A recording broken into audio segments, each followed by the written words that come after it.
Punching Up, a Nintendo podcast, is brought to you by you. If you want to learn how to support our show, go to patreon.com/laststandmedia.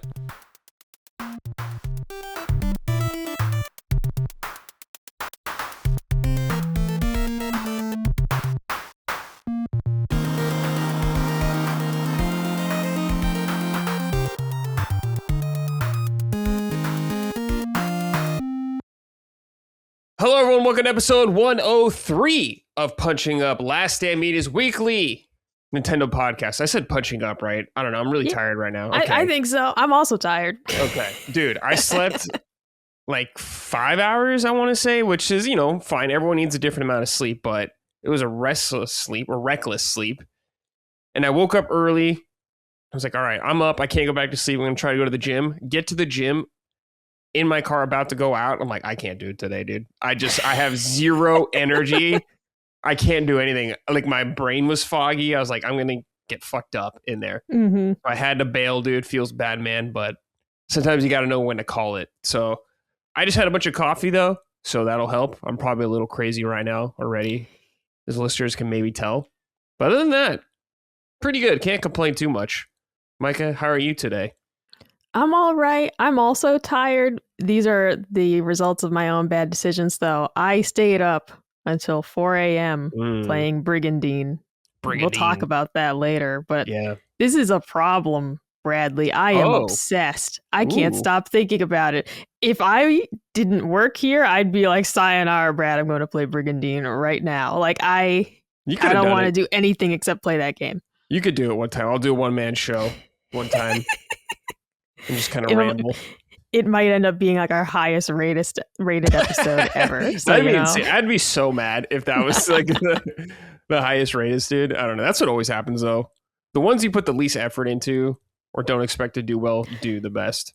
That's how it would feel with Constellation sometimes, of like, here's an episode where people like prepared and had like, like a topic at hand that like we had to do some prep for. And then here's a topic about ice cream. And everyone was like, we got the most comments because people were like, oh, hell yeah, Rocky Road. It's just like, you don't know what's going to pop off with people. Yeah. And so maybe the Brad solo show should be a thing. I don't know. Yeah. I mean, what am I going to talk about? I'm talking about like Del Taco. Zelda. I'm going to complain about achievements again. I told Colin that your little food review in your car that you had posted to me, 2 weeks ago. I was like, you were good at that. You were good at that. That was fun. You could do more of those. Yeah, it's just like, I don't know. I kind of leave that to review, bro. You're not trying to step on his toes. Chug. Yeah, I don't want to step on his toes. Because he's the man. I mean, I could never even be close to that guy, so that's a different type of thing. And he has his own unique style for sure. He's like old man radio from the 1930s. Yeah. Hello, everyone. Running on empty food review. I love how he goes, food review. He does some weird inflection with it. Oh, he's great. Yeah, You could corner a market, though. You could corner like health food, like you're going to review protein bars. I don't know if I sent it to you. I was looking at yogurt reviews a couple months ago, like earnestly. And there was this guy, and his like whole YouTube channel was him trying different yogurts, and he had them arranged by season. Cool. And like I tweeted about it because I was like, when you discover a new show and it's got like 15 seasons, all with 20 episodes, and like, but it was this guy's channel. It's all him trying yogurt. That's and sick. It was fantastic. And I watched a lot of them. He helped me find a new yogurt to try. Yeah. I like yogurt. I'm an enthusiast. Shout out yogurt. Get those probiotics. I buy Skier these days. Skier? Yeah. It is the thickness of Greek yogurt, but without the extra tang. Because I like the texture of Greek yogurt. It's kind of like that soft serve consistency, but I don't like how sour it is. And Skier is like the flavor of regular yogurt, but the texture of Greek yogurt. And it's my favorite thing now. Is this some like Norwegian shit? It is Icelandic. Yeah. There's a brand that's called Icelandic Provisions. Oh, here it is. And then there are other brands like Siggy's. And then there's like actually a lactose-free one I found called Painterland Sisters. And they're lactose-free. They're really expensive, so I don't buy it as often. But I love this stuff. I throw my granola in it. Mamma mia, you got yourself a breakfast. Yeah. A midday snack I like is Greek yogurt, and I'm putting vanilla protein in it now. Oh, all right. It's good from Trader Joe's. Good old Trader J's. Just some of their vanilla protein. Oh, we love Trader Joe's. We love it here. We enthusiasts. However, Trader Joe's, man, they fucked up. They fucked me. It's been like a year ago. They used to have these chicken enchiladas I liked with red sauce, but now they only have green sauce ones. And I'm like, you motherfuckers. I like red enchiladas, yeah. How dare you do this to me? Green sauce, fine for some things, but inferior. I don't want to hear any comments either. No writing in about green sauce being better. Enough. But I will give you salsa verde Doritos. Oh no, there's a place like there's a place for it. When I get Chipotle, I always get the green tomatillo salsa. That's my favorite Chipotle salsa specifically. But when I want enchiladas, I want the classic red sauce. Yeah. If I don't make them these days because Colin doesn't like enchiladas. But when I used to make them when I lived by myself, I made enchiladas frequently, and red sauce was always. Hold on, he doesn't like enchiladas. So here's the thing: he did eat them on a flight one time, and I said I thought you didn't like them. He's like, well, I don't want to eat them at home. He had said that they were too wet, so. He likes Mexican food though, but I don't think he's an enchilada man. Unfortunately, because I love him. Too wet and he likes Mexican food? Nonsense. Come on, man. Come on, man. Is he freaking out about his burritos being wrapped in foil too? I keep them wrapped as well. Let me say it. As someone who's born and raised in California, it doesn't fucking matter. As long as you can hold the burrito together. No, it doesn't. No. If they don't roll it right, though. Oh, I mean, I'm saying if they roll it right and you can hold it, if you're not a scrub and you know how to hold a burrito and eat a burrito, you'll be fine.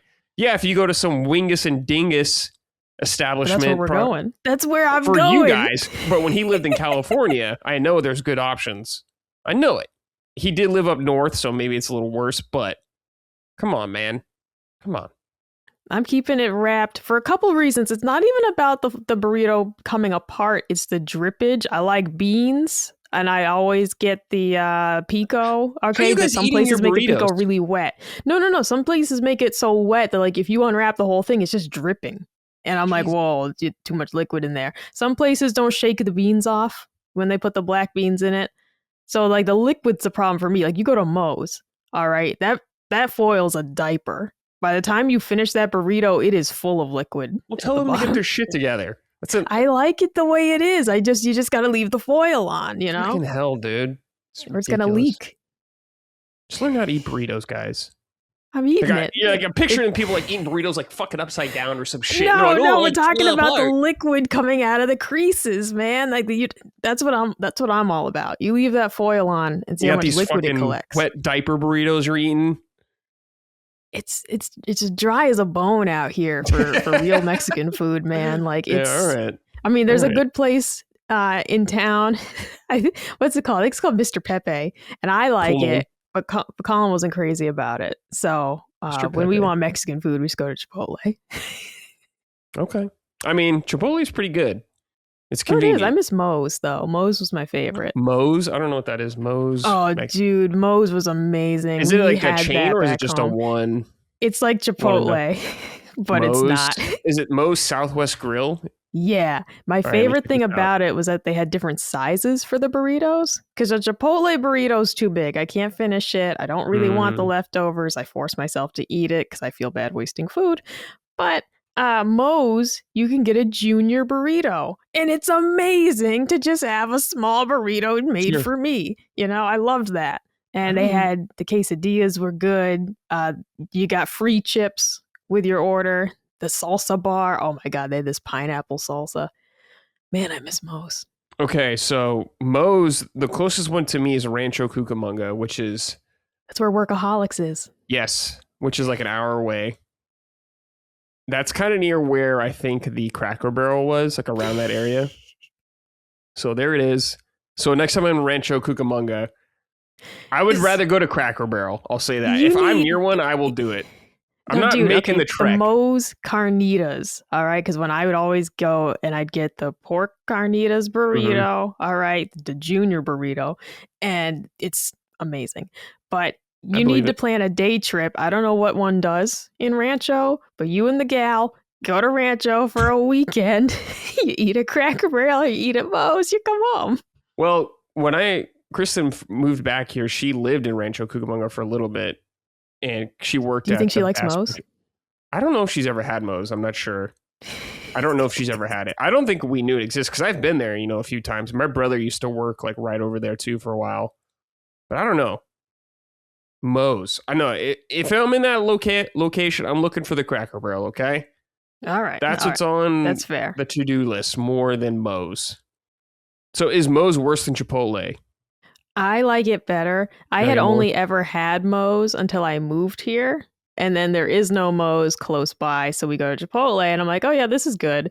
I do like Moe's better. And part of it's the atmosphere. When you walk in, they scream "Welcome to Moe's," which some people don't like. Scream it, "Welcome to Moe's." Oh no, dude! They fucking they scream. It's. Awesome. I think they're supposed to just say "Welcome to Moe's," but depending on the location, they get really into it, and it's fun.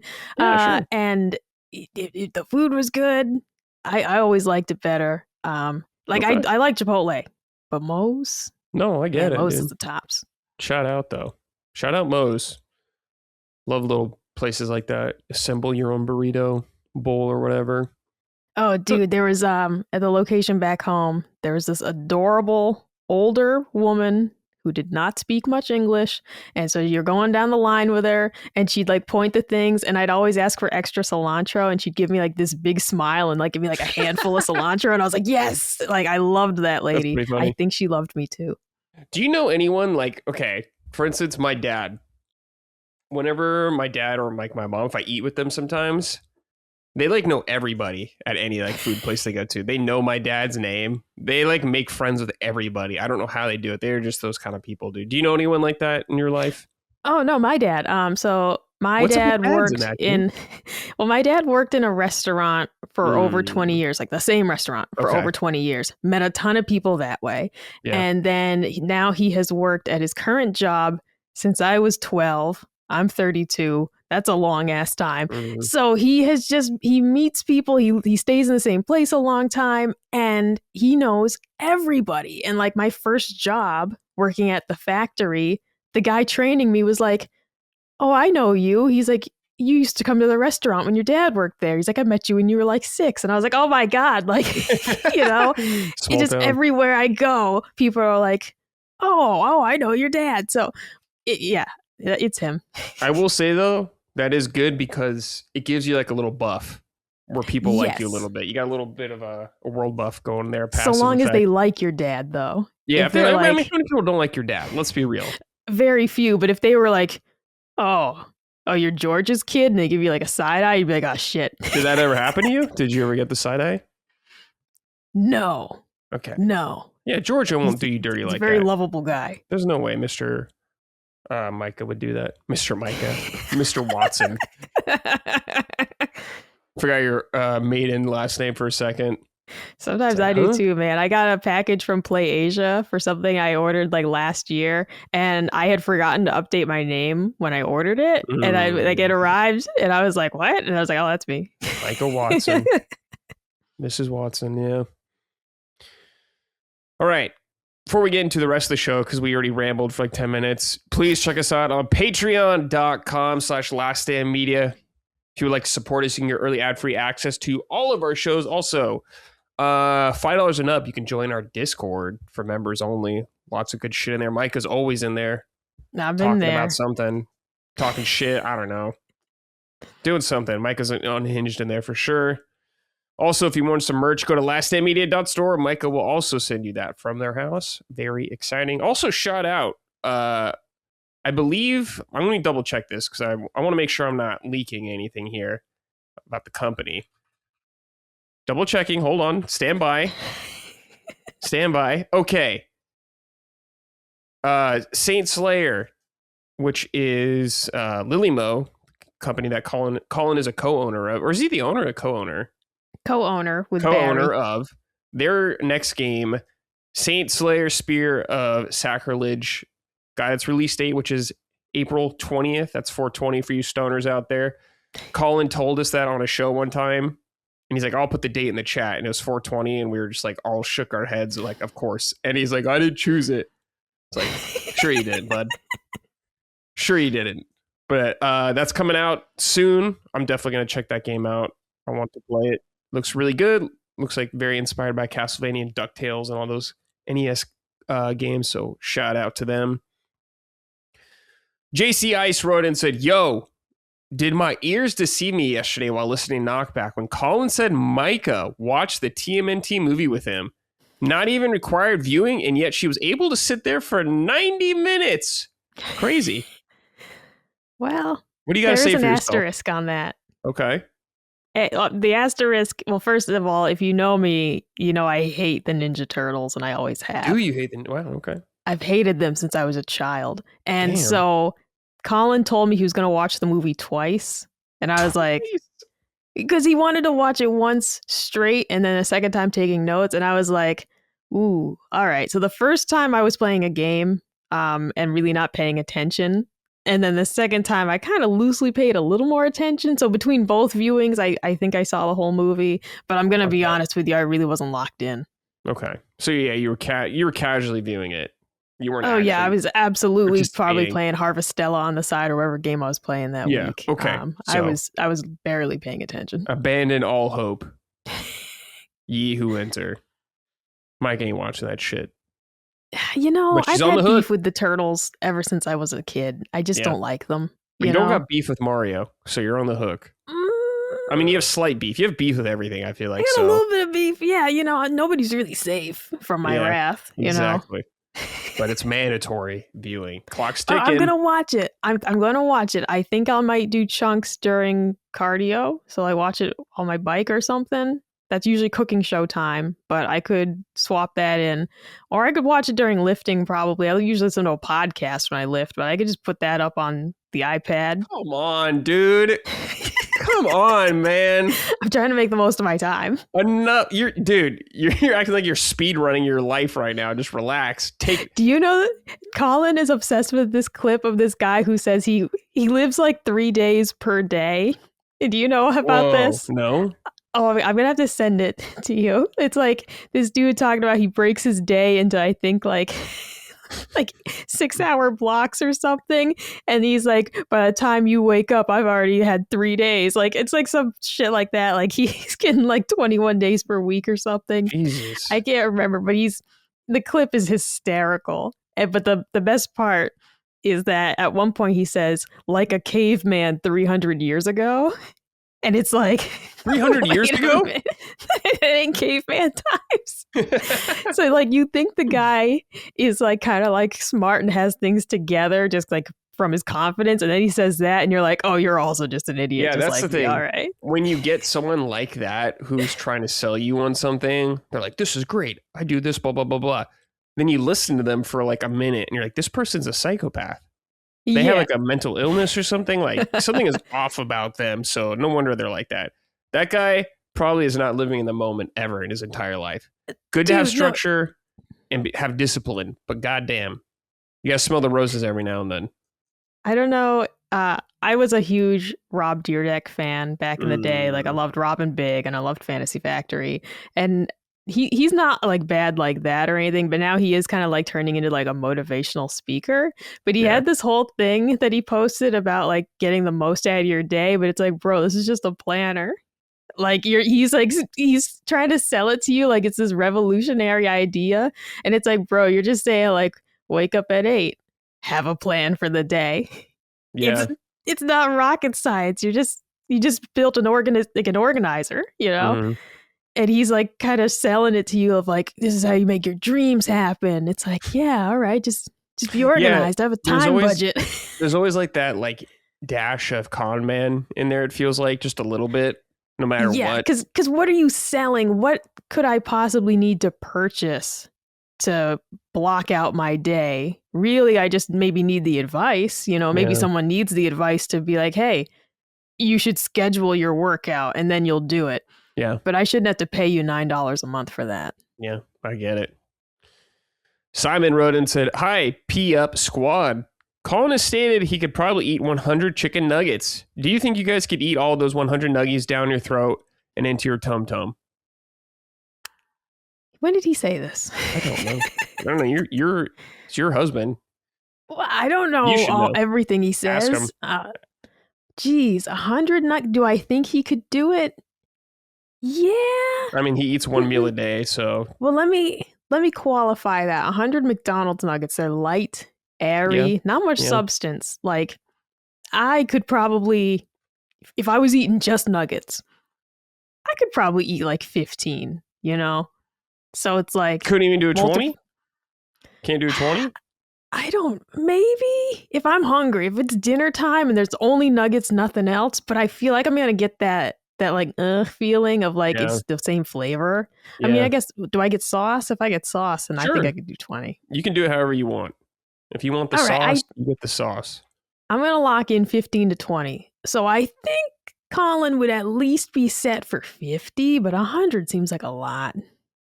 Damn. 100. Yeah, it does seem like a lot. Colin just linked in our chat this guy you're talking about. I texted him because I texted him quickly. It said, send Brad the guy who lives multiple days per day. He had that shit on lock. I can't watch this right now. It's too distracting. It's like 30 seconds. I can't just sit there in silence. Oh, no, dude. You're going to love it, though. I know. I will watch it. But I just saw like, I thought it was from you. I was like, okay, makes sense. And I saw it was Colin. I was like, what the fuck?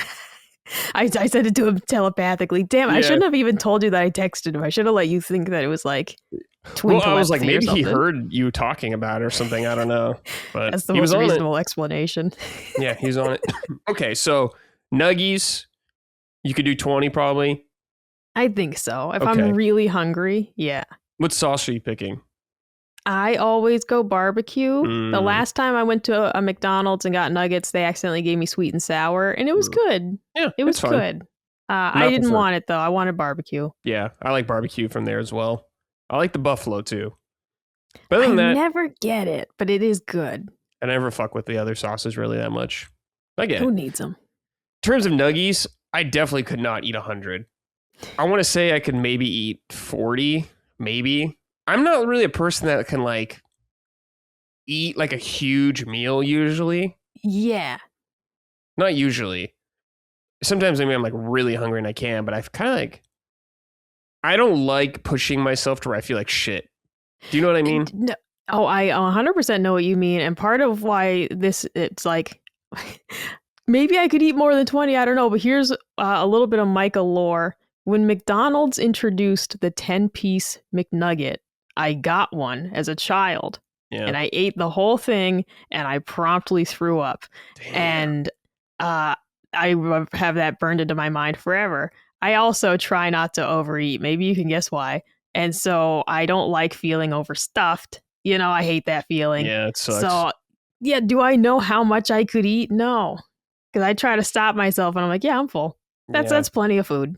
Yeah, I'm not really like a huge eater in that sense. I'm not like that. What was that speed eater that just like sucked down hot dogs real quick? Joey Chestnuts.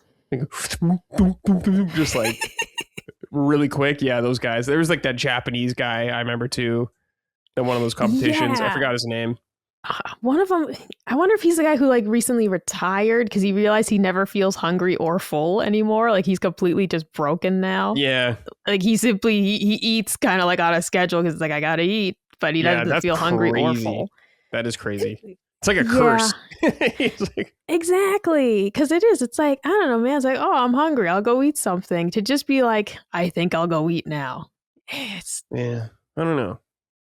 Well, God bless you all out there. Let us know if you could eat 100 nuggets and if you've done it. I know if people have done it, but I can't do that shit, dude. But also don't do it on our account. You know, don't do this. We did not encourage it. Legal reasons. I don't want to get any nasty letters. People like, I got sick and it's your fault. So, you know what? I'm just going to retract all of that. My wife left me because I ate all the chicken nuggets. Yeah. All right. Cormac wrote and said, Micah, this is for you. I got my girlfriend a Switch Lite for Christmas, and since then she has been beating Super Mario Wonder, Odyssey, 3D World, Bowser's Fury, Little Nightmares, wow, Is This Seat Taken? And just today, Link's Awakening. She loves listening to you on the podcast when I have punching up playing in the car. So with that in mind, do you have any suggestions for her to play / try based on the above games? Yes, I am the guy who reached out to you on Discord about similar games to Is This Seat Taken a number of weeks ago. Thanks. Oh, excellent. Well, I mean, that is a really diverse list of games. And so Quality I was list. thinking of just like, what can I offer that she might just like to branch out and try? In the kind of puzzly aspect, Pikmin. If you haven't tried Pikmin yet, Pikmin is a little bit management game, a little bit puzzle, because you'll see, oh, there's an apple over here. I want to go get it. Well, how do I get over there? Well, I got to figure out how to build a bridge and move. And it's like an overworld puzzle, basically, that you're slowly solving. And as someone who doesn't typically like puzzles, it's something I really jive with, though. The same way with Is This Seat Taken, of like, I normally wouldn't say, ooh, puzzle game, but that one was really fun. So the Pikmin games, I definitely recommend. I started with 3, and it's still my favorite. I would probably say to start with 3 or 4, just because they're more modern and a little easier to get into. 1 and 2 are excellent. And I did get the 1 and 2 pack for Switch and play those, but they definitely do suffer for being old. Not so old that you can't go back, but old enough that it just wasn't the easiest place to start. You could just kind of tell, right? The 3 had a much better tutorial and just the whole system of it. I truly feel like going back to 1 and 2 with the experience of the newer games is the way to go. And something random I'm going to recommend is Fallen Legion Rise to Glory, which is a 2-pack of games on Switch. You can see, though, maybe if there's like a demo on PlayStation, it's available on all systems. But I love those 2 games. They are very unique. You send your guys into these little battles, and it's like really fast paced. You're just pressing single buttons to activate your attacks, and you kind of want to time it correctly. And there's like these little field events that happen, kind of like Oregon Trail, of like, you found a mushroom. Do you eat it? Oh, you poisoned your army. Like that type of stuff pops up. They're fairly short games. I just really loved them. And the follow-up game they made was terrible. Don't play that one. But yeah, Fallen Legion Rise to Glory is a really fun double pack of games that I recommend people check out because I don't feel like they get enough attention. All right, so you're immediately recommending her strategy style kind of games. That one's less strategy and more. As well, it looks like. That one is more like you're going point to point on a map fighting these battles, and it's just like you choose which like army units you're going to bring with you, and they just each have different attacks. You're leveling them up. It really is very simplistic in terms of how the game's played, and then it is a little bit of strategy of like, oh, I want to bring this guy because like that enemy's got the hammer move, whatever. But it's really just like quite fast paced and just very fun. Like I just love those games. I chewed right through those, and I wish they made more that didn't suck, because Fallen Legion Revenant was terrible. What about, would you recommend Unicorn Overlord over this?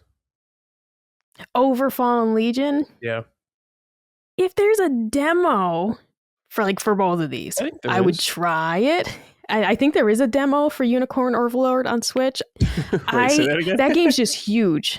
So like Unicorn Overlord is just a huge game. And so I definitely recommend it. It's super approachable. It's just a really long game. There's so much to do. Whereas these, part of why I recommended these is that they're just shorter experiences and also a little more arcadey, a little less strategy and a little more arcadey, kind of just fun. But I mean, Unicorn Overlord's fucking amazing. It's incredible. I think there is a demo. Yes, there is. I think there is. And it's $20 right now. Until the 1st of March. That's a $20 well spent. Rise, though, that Fallen Legion Rise to Glory is $7.99. Oh, okay. That's 2 games. That's 2 games. That's 2 games.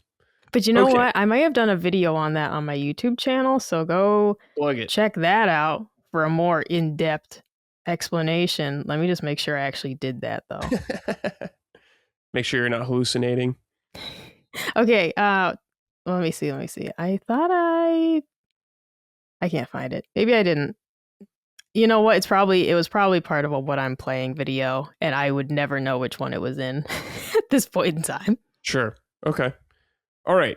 Good recommendations for you, though. I have a couple that I think, let me get your opinion on, Micah. First, Captain Toad Treasure Tracker. Oh, hell yeah. Sounds like a great game for what she's been playing. Kind of in line with those. She's already playing more advanced stuff like all the 3D Mario games and stuff, Little Nightmares. She's gaming. So she's definitely ready for that. Also, since she's on Nintendo first party train, might be time for Breath of the Wild on Switch too. Oh, she's playing on Switch Lite. You can still play that there. Might be a good one. Absolutely. It was a lot of people's first Zelda. Humongous game. Definitely worth checking out, in my opinion. So, I mean, you got plenty of game recommendations from us. Those will last you a long time. There's so much. And really, too, we'll get into this with the What We're Playing segment, but on the eShop, I discovered this week that you can sort by games with demos. And that was really fun to check out, and we'll talk about that. Oh, yeah. But it's just like, people go on the eShop and click the option for games with demos, and then just try for free many, many games. Yes. Oh, how could we forget? She's played Link's Awakening, so Echoes of Wisdom is a no-brainer. Oh, dude. Oh, my God, yeah. Yeah, I love that game. It's fantastic. It's what made you a Zelda fan. So there you go. It is. Has the same art style. I don't know why I didn't think about it. I didn't either until just a second ago. Oh, dude, yeah, Echoes of Wisdom, top of the list, because that game is light puzzle action, and like, it's just a delight. The characters are so fun. It looks beautiful. There's no issues at all with the graphics or the frame rate or anything. It's fantastic. I highly recommend it. That's another game I was obsessed with. I couldn't put it down. Mm-hmm. Yeah, well, there you go. Yeah, if you liked Link's Awakening, especially the visual style of it, it's the next thing. So there you go. Yeah, minus, there's really nothing obtuse about Echoes of Wisdom. Like, it's not holding your hand, but you're just given direction. Yeah. It's very obvious what to do next. You know, it's like you're clearing the map, and just kind of like going point to point of like, I can go over there now. It's just a game where it's not telling you what to do constantly, but it's quite clear what you can do next. And I just like that about it. Yeah, it's like puzzle structure's a little less, I don't mean this in a bad way, but rigid compared to previous Zelda games and how you can solve it. It's not quite the level of like Breath of the Wild and Tears of the Kingdom with the amount of freedom you have, but it's a little more things where you kind of solve it your own way, I guess. Yes. So it's a good stepping stone. That's what I liked about it so much, was that it wasn't stressful feeling like there's only one solution to this puzzle. It's like there's multiple ways that this can be done with the items at your disposal. Mm-hmm. And so that's a huge reason why I liked it so much. But it's not so freeform, like you said, of like Tears of the Kingdom. It's like, I'm going to build a flying machine and solve this puzzle that way. It's not that crazy, but there's definitely so much freedom into how you like approach everything. Yeah. And just use the bed. Use the bed a lot. It's OP. Use the beds constantly. There'll be bridges for you. There'll be ladders for you. Bed, number one item. That's a cool game, dude. Yeah, I'm glad that game exists. I enjoyed it. Oh, it's so great. It's so fun. And for it to be the first Zelda game that I was like, I really want to play that. I want to check that out. And it worked. It hooked me in, and now I've played several. Yeah. I love having the little, not as high stakes Zeldas on the side. Little side dishes. The more top-down ones, those are still great. Of course, I love the big 3D ones the most, like the big dick ambitious video games. But your little side dishes are good too. They keep you full. Gotta have them. Just stop making Hyrule Warriors, please. Just stop. You know what? I can get behind you on that one. I'm good on that. Please stop. You've made like 4, I think. Like, I would lose my mind if they're like, for Zelda's 40th anniversary, and we're all on the edge of our seats, and they're like, it's a Hyrule Warriors collection for Switch 2. We already got it out of the way, so hopefully we're done with that. No, I'm talking about a whole collection, like all of them together. Yeah, that's like the worst thing for me. If like for the celebration, we bundled them all together. I'm like, fuck, man. This is Miyamoto. Yeah. Hyrule Warriors. Oh, God. All right, Micah, great news here. for me especially, first news story, finally, 34 minutes in the podcast. Pokemon Fire Red and Leaf Green are coming to Switch, and not just on NSO where you need a subscription. You can actually buy these games as separate purchases, what I've been complaining about, and Gene as well. Shout out, Gene. I know you listen sometimes to the show. We miss you. But anyways, it's finally happened. Our day has come. They're letting me buy old Pokemon games, Micah. I've been waiting too long. But there's a monkey's paw for some people. For me, I don't really give a shit. It doesn't really bother me. But it's $20 for each game. You could buy a Leaf Green and Fire Red. They are $20 each, 40 of course for both. I've seen a lot of people complain, say it's too expensive. A lot. And I get it. I don't think $20 is that much for a really good game. I mean, I haven't played these, but I've heard they're very good, and I know these games sell or go for a lot of money on the used market. Like $20, dude? Come on. I'd pay that. If it was cheaper, I'd be very happy, of course. 10 or 15, hell yeah, I would love that. But we got the Pokemon tax. It's reality of the situation we're in. They're going to charge you up the ass. I'll play. I'm happy to pay a little bit of a premium to actually just get them now where I can actually, quote, own them.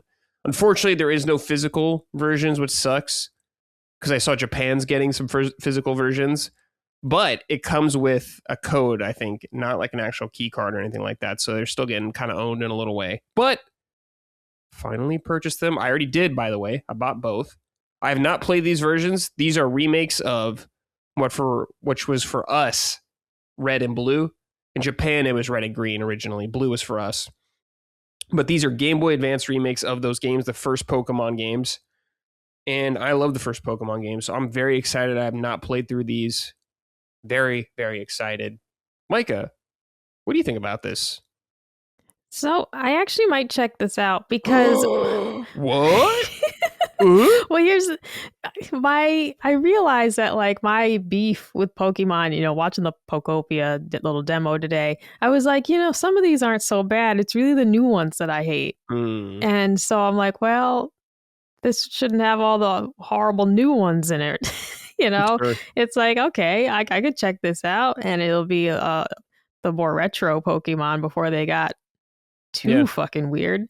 So I could be into this. I also really appreciate their transparency on this like little FAQ that they did. Like just staying straight up, there's not going to be physical releases. It's disappointing because it's like, bro, if you put these on a double pack, I'd have bought it yesterday. Yeah. But it's just one of those things of, instead of leaving people lingering, like maybe they'll do one. Like they're just saying straight up they're not. Some of the stuff in the FAQ is funny though, where they're like, if this is to celebrate the anniversary, why isn't it the original version? It's like they thought of every single rebuttal that people would come up with and listed them here. But I think I will check one of these out. I guess I'd go Fire Red. I like red. Okay, yeah. Kid Micah would absolutely be like, I want the red one. So I think that's what I would pick. Fair enough. Yeah. I had red growing up. My brother had blue. I've told this before, but famously, I wanted blue and he wanted red. Growing up, he was always red and everything, and I was always blue. For some reason, we swapped on this one. I don't know why. But yeah, I'll play green, I think, just because green was Japan only. And I've played red and blue before, so I was like, all right, maybe we'll do green this time. Of course, it's the remake, but still. I'm down with it. Still picking Squirtle, though, as my starter. It's been too long since I've busted out a Blastoise, so I'm ready. Big Blastoise, whatever that meme you posted. Oh, yeah, Big Man Blastoise. Big Man Blastoise. Showing up at Jerry Seinfeld's apartment. Yeah. Let me go over some of this Q&A that they talked about here, answering some questions about it. Wait, hold on. Are these the original versions of the games? Why have they been enhanced or modified in any way? Or have they been enhanced or modified in any way? And they said some specifications may differ, but broadly speaking, the contents of Pokemon Fire Red and versions Leaf Green are the same games as the original release. Due to the differences in hardware, the following features operate differently. Whereas the game's connectivity function required Game Boy Advance game link cable or Game Boy Advance wireless adapter on the Game Boy Advance system, these features can now be enjoyed on Nintendo Switch 2 or Nintendo Switch via built-in local wireless connection. As with games played on NS or Nintendo Switch 2 in general, Fire Red, Leaf Green versions can be enjoyed while using game chat features. Wow. Oh, But hell that's yeah. great. I mean, first of all, I'm really glad they specified that you don't need the Game Boy Advance Game Link cable to Like play that'll this. even work, yeah. But yeah, let's get on Game Chat. Yeah. So you have to do everything locally, I believe. There is no like online trading. I don't think so. We'll go through some of this again and they might answer that, but I don't think there is. But I'm okay with that, whatever. It's not ideal, but it's a compromise I'm willing to have. Are you required to have NSO membership to purchase or play these games? No, you don't need it. So there you go. Oh, here we go. Is it possible to trade or battle Pokemon with other players? How will it work? All of the game's original connectivity features will work just as they did on Game Boy Advance via local wireless connection. It will be possible to connect with up to 4 other players in the Pokemon Wireless Club located in the second floor of a Pokemon Center. Players can access union rooms to trade, battle, or play a minigame. Online play is not supported, so there you go. This one's funny. Will these games also be coming to Game Boy Advance Nintendo Classic Collection? These games are being offered as standalone software and are not planned for release as part of the Game Boy Advance Nintendo Classic Collection. Then why are you handling these classic games differently? Well, in celebration of 30 years of Pokemon, we thought it'd be fun to return to the ultimate versions of the original Pokemon adventures in the Kanto region with these special releases. That's not an answer, by the way. That's not a reason as to why these are being let's just all, get the elephant out of the room here, because it'll make a lot of money. Yeah. Because the people who own Pokemon are like, put it out there for free. Why? Yeah, why? Sell it for $20. They'll have the NSO membership already and they'll still buy this. Here's what I thought was interesting. If these titles aren't meant to celebrate 30 years of Pokemon, why aren't you releasing the original Pokemon Blue version and Pokemon Red version games that launched 30 years ago? They said, we thought users will appreciate the ultimate versions of those original adventures, which adds various features and upgrades to the contents of Pokemon Red version and Blue version. So they're just saying, why would you want that old shit? We got the better version right here. I ideally wish they had both because I love the visuals and the sounds of the original and the art direction. Alas, I'll take what I can get though. And they're saying, will you add other versions of the game, like the red and blue one? And they said, the following Pokemon game is currently part of the Game Boy Nintendo Classic Collection, available with a Nintendo Switch Online. Oh, dude, I hate all this fucking corporate shit they always do. They're like, we have Pokemon trading card game on there on NSO, so there's that. And they said, in addition, the following Pokemon games can be enjoyed with an NSO Switch Online expansion pack. Members, Game Boy Advance, Nintendo Classics, Pokemon Mystery Dungeon, Red Rescue Team. And everyone's N64, favorite. What'd you say? I said everyone's favorite. Yeah, everyone's favorite. And they're like, we got N64 games on there as well. Pokemon Puzzle League, Pokemon Snap, Pokemon Stadium, and Stadium 2. And then they just says, we have nothing to announce regarding any other potential titles. So, no plans right now, but please just keep putting the old games out for God's sakes. Please. Especially if they do that DS adapter or whatever that's rumored to come for the Switch. 3DS DS adapter. You can put a lot of games on there, so make it happen. They say, what about other classic games beyond Pokemon titles? Is this the return of standalone virtual console type of offerings? And they say, we remain focused on offering classic games through Nintendo Switch Online Plus expansion packs. So they didn't even fucking say anything. They just dodged that question. And, oh yeah, there is like multiple versions of the game if you look on the store, like different languages and all that kind of stuff. And the question says, why are different versions of the game being released for each language? Shouldn't all languages be selectable within a single version as with our other games? And they said the game remains unchanged from the original release on Game Boy Advance, as well as was often the case of the era. Different versions of the game need to be created for each supported language. In total, there are 3 different language versions of each game available in the Americas: English, European French, and European Spanish. These are the same language versions that were offered with the game's original release on the Game Boy Advance. We encourage people to verify the language of the game before completing their purchases. So then instead of them being like, you know what, instead of combining all these versions or only selling one per region, we're just going to put all 3 out there and you got to fucking deal with it.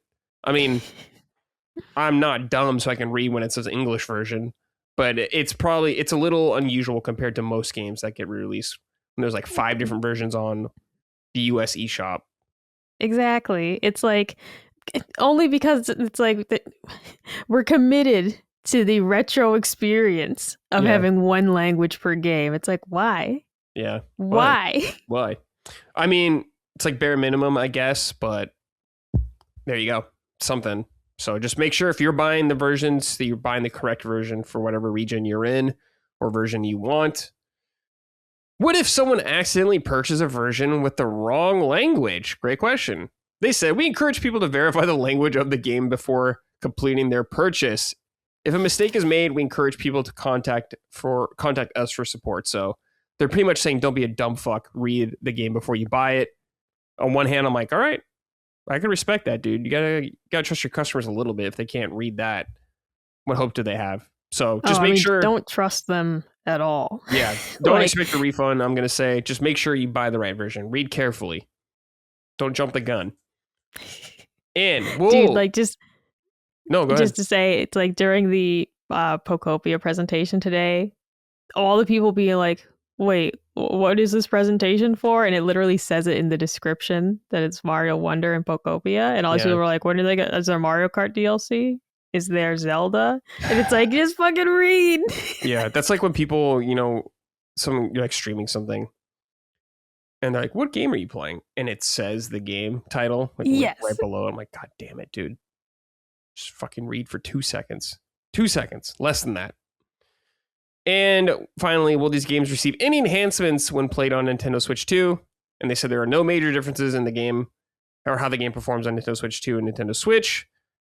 As with played on Nintendo Switch in general, Pokemon Fire Red, Leaf Green can be enjoyed while using game chat features. So nothing else there. I believe there is Pokemon Home support for this as well. I have not used that before, but I believe it is a thing where you can keep your Pokemon from games and kind of carry them over into later games. So you have them in your little hub. They can bust them out in later games, which is really cool. Let's say you got a little Raphael that you've had since you're 5. He's in your Pokemon Home. You can bust him out in the new Pokemon game. So there you go, which is pretty cool. All right. Hold on. Let me read anything else here I want to talk about. Oh, yeah. Since we're on this, Pokemon Day is Friday. This coming Friday. The 27th? Because it is Pokemon's 30th anniversary. There will be a broadcast that airs at 6 a.m. Pacific Standard Time. I'm not watching that shit live. How dare you? I ain't doing it. If it was the day of the show, I would do it. Yeah, absolutely. But we're not going to talk about it right away, so I don't need to. And this was something they announced before it. A little prelude, I guess, to the announcement, which is cool. I don't know if they'll announce more stuff like that. I'm sure we're going to see a little tease of Gen 10, which is what it was like water and wave, or it was like waves and wind or something. I forgot what it was from the leak, but yeah, I think it is wind and waves. Yeah, so we'll probably see that a little bit there. So that's cool. But overall, I am happy about this. Let me read some write-ins right here about this. This is from Raisin. Good day, punchers. News of Fire Red and Leaf Green being re-released on Switch consoles broke before the upcoming Pokemon Presents. With this news in mind, do y'all foresee a world in which Red, Blue, Yellow, Gold, Silver, Crystal, Ruby, Sapphire, and Emerald are all potentially re-released on modern hardware? Personally, for the sake of the used game market, I kind of hope so. I want these games to be so playable on modern hardware that the price of OG cartridges crashes. But what about y'all? Interested in hearing y'all's thoughts. Okay, so ideally, Micah, I want all the games re-released. Absolutely, I do. Yeah. I would love that shit. That'd be amazing. All the different versions, like you said. I'm not counting on it. You maybe get one game per generation. Maybe. Like, I don't know if you would get Gold, Silver, and Crystal all in one thing. I don't know if they would do that.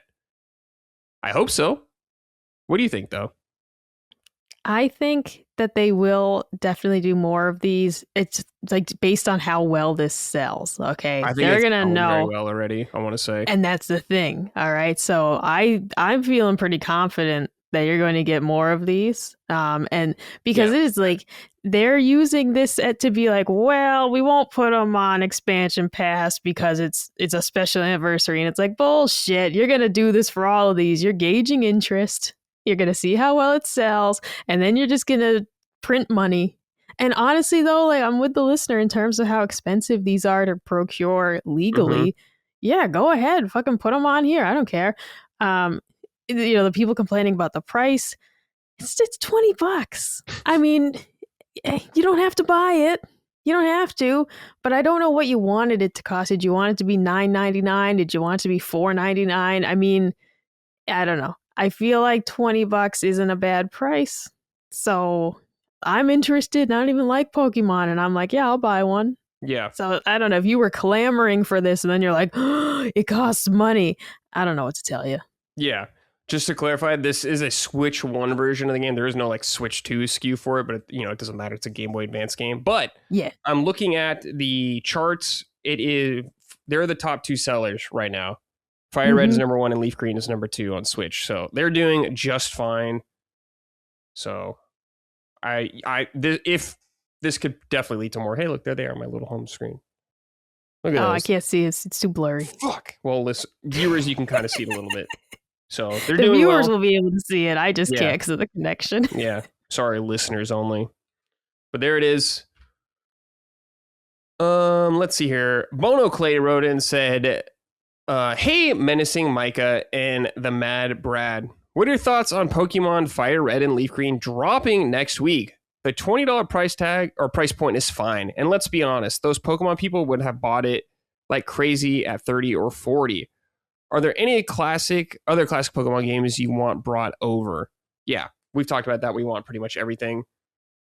I think it'd be sick if they did like Crystal would be really cool. Like people are saying like the ultimate version of Silver and Gold. It'd be nice to at least get those versions. I really want Red and Blue because they're very nostalgic for me, and Yellow. But I imagine Gen 2 would be the next best thing to go for. Micah, I don't know, like, is there a Pokemon game you would want specifically? I know you're not super into the series or anything like that, but is there any game you're like, oh, I always wanted to play that one specifically? Well, actually, I mean, it kind of was Red because famously that's the one Game Grumps played, and I believe it's the one that they did the Beedrill playthrough where they leveled up this Beedrill and like they insisted on using it for like everything. I kind of want to do something stupid like that, sure. Like choose like a Weeping Bell or some dumb Pokemon and just have that be my champion the whole way through. Because they were like, they just get stuck with Beedrill for as much as possible, and it was not a good idea. I kind of want to do something like that. Yeah, I think that's totally cool. It's all about, I mean, obviously types are super important if you want to like overcome stuff, but it's about the connection with those Pokemon, Exactly. I want to be best friends with a Pokemon and then have it mercilessly beat other Pokemon. Yeah, absolutely. Yeah. I always name my like starter like a nickname or something like that, but for every other Pokemon I usually don't, so I can remember their names, especially in the later Pokemons. I'm like, what is this guy called again? Because I just don't know them that well. The 150 or 151 and some of the, Johto region, I know some of those guys, but later on, I forgot a lot of their names. So that's hard for me to do. But always name your starter something. Give it a little nickname. A little personal bond right there. All right. Anyways, very exciting news. Happy about that. We'll see what Pokemon Company has got cooking this Friday, and we'll talk about it next week. So hopefully it's good. All right. Micah, next we had Xenoblade Chronicles X, it's a mouthful, Definitive Edition, is getting a Switch 2 edition. So this one's for Gene, I guess, out there who loves Xenoblade Chronicles X. Loved it. It got a definitive edition last year. People are very happy about that. Micah, you weren't too crazy on the game. I haven't played the game, but it doesn't look very interesting to me except for the mech part.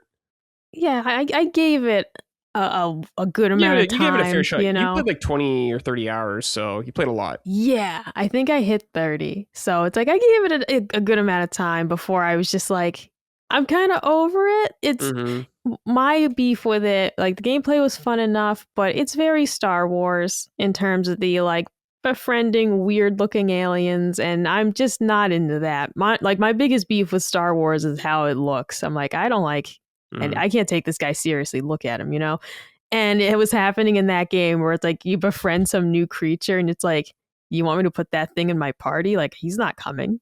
Like, I was very anti-alien. I was like, you're not coming with us. I'm sticking to the humanoid party. We're not dealing with this. So, space racism, I get it. Yeah, honestly, the more kind of sci-fi shit it got, I was like, I'm not into it. Yeah, it's fair.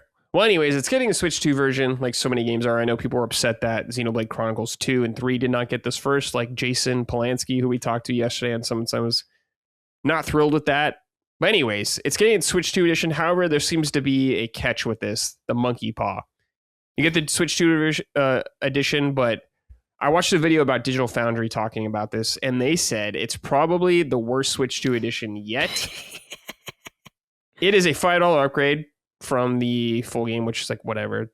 I'll pay that. $5 is not too crazy. $65 if you want to buy the game standalone. A thing they reported about is it has very bad upscaling, and it has a very like blurry kind of oily effect for the visuals, especially like the backgrounds. And I watched some of the footage of it that they showed off. Doesn't look too great in my opinion. So people are pretty upset about that. I've heard, or I've seen a lot of posts where people are upset about it. Good thing though is it runs 60 FPS now though, so that's really nice. But thank goodness. It sounds like they need to do some work on this thing, so hopefully they'll patch it more. Because right now, it's not up to snuff. Especially when I feel like the Zelda games, for what I've seen, have been really good. Like the Echoes or the Tears of the Kingdom and Breath of the Wild versions. So hopefully you work on this, Nintendo. Really a little strange for, I don't know if Monolith Soft are the ones who did this, but they are usually pretty good on the tech side with their games. Their games are usually very impressive for the hardware. So it's a little disappointing. Hopefully they do patch it up. Based off what you've seen, Mike, would you consider revisiting the game and checking this out? Oh, no. I mean, really, I thought it looked fine anyways. It's a little janky, but it's like it's Xenoblade Chronicles. Like, they're big games. They have way too much going on. It gets stuttery during battles, and that's just kind of what it is. So I'm definitely not ponying up extra money to play it again. Like, if I want to revisit the game, I'm cool with the Switch 1 version. It looks fine. Like, the thing is, it's like, well, if this doesn't look that much better and it just runs smoother, I don't know. For me, that's not worth anything. Yeah, I guess in some cases it looks worse. So exactly. So it's like, okay, well, it runs at 60 frames and it looks like an oil painting. Like, well, I'll take the first one then. Yeah. Because honestly, it's just, you're just zooming around bashing monsters. Like, it's not even that good of a game. So really, I'm definitely not paying extra money for it. All right. In terms of Xenoblade 1 and 2, excellent. This is not my type of Xenoblade. There you go. Okay, fair. So that is out there if you're interested in it. So it's probably not the best version right now. We're up to snuff, so maybe wait a little bit for a patch before you dive in, but whatever. Play what you want to play, I guess. All right, Micah, before we started recording, there was a Nintendo Treehouse going on there. You and me checked out a little bit of it, and this was focused on Mario Wonder. What is it called? Meetup at Bella Bell Park. That's it. Yeah, something like that. Yeah, it's like something meetup, like dinner date at Bella Bell Park. I don't know what it's called. Meet cute at Bella Bell Park. At Bella Bell Park. There's that, and the second part or second game was focused on Pokemon Pokopia, which you and me are both super down for. We'll check that game out. But we watched some of this and kind of boring for the most part. I mean, it's a Treehouse, so I know exactly what to expect from it, and it is exactly what I expected. It's just them playing the game and talking about it, which is fine with me. But I did look at the chat a little bit of people talking about it, and man, I guess that's just most online chats for stuff. But holy moly, they were pretty rough. They were. I'll say though that like still yelling drop the chemistry. The chemistry of the first group was poor. The second group, the Pokopia group, better felt chemistry. A little more meshed. But like the first group, the chemistry, here's the thing. When you find out that it wasn't live, you're like, you didn't do a second take of this? Yeah. Because when some of the things that they said, like making a joke and there was just silence, and it's like, hold on, this wasn't actually live. Why didn't you cut that? Or, once you find out that it was pre-recorded and the chemistry was kind of weird and jokes fell flat and you're like, and you left that in? It's just kind of weird. The second group was kind of more fun. Their Nintendo Treehouse Lives are like often very awkward and cringy, I feel like. And I understand, they're just PR people. They're not streamers or entertainers or anything like that. But it's just like, it feels like a Nintendo executive or someone high up is like pointing a gun at one of their family members, holding them hostage. Do you know what I mean? Where it just feels like a little stiff the entire time, like no one can relax. It feels very PR flat. controlled. It's not natural at all. Because like Jose Otero, I thought was great. Of course, he's, former IGN host, who I liked very much when he was over there. And so it's like, well, yeah, I felt like he was, calm and making, points and making jokes, but it just would like either fall flat or someone would pick it up late. And then to find out it was pre-recorded and they kind of were like, this is the best one we got. It's like, well, all right, if this is the best take, presuming that you did actually put some time into this, woof. You know what it reminded me of? It reminded me of like hanging out with some of like my parents' friends who are just telling me like really stupid fucking jokes and just being dumb. Yeah. And I'm like, I get it, you're cheesy, it's fine, but it's like, talking about Mario here, we're trying to sell the fun of this, and it's just like really, really stiff. I don't know. You guys gotta work on that. You gotta do something about it, especially because it's pre-recorded, like you said. Like let's feel some fucking energy here or something like that. Let's get a little loose, relaxed a little bit. Or in the fire stage, they were trying to get the like Bella Bell water or whatever, the Wonder Water. They're trying to get this like special thing and they couldn't get it. Yeah. And the girl was like, you guys want to try again? And he was like, no, we'll move on. But I'm like, so you're not going to show me what it does? And then I find out it wasn't even live. So I'm like, you didn't do another run of that level to show me what that power up is? Like, come on, man. Like, you fucking didn't get it. You guys all died on the level and then it wasn't even live. You could have redone it. You could have redone it. You could have redone it. And the Pokopia thing with Mario, 4 players, 4 people there, I mean, makes sense. They were doing 4-player stuff, showing that off. Pokopia, there was, 4 of them there. You only really needed 2. Yeah, you don't they need 4. were just, they seemed like they all got along better, but they were just like one guy barely spoke. Yeah, that's what and the I'm other saying. Guy would say, yeah, great point.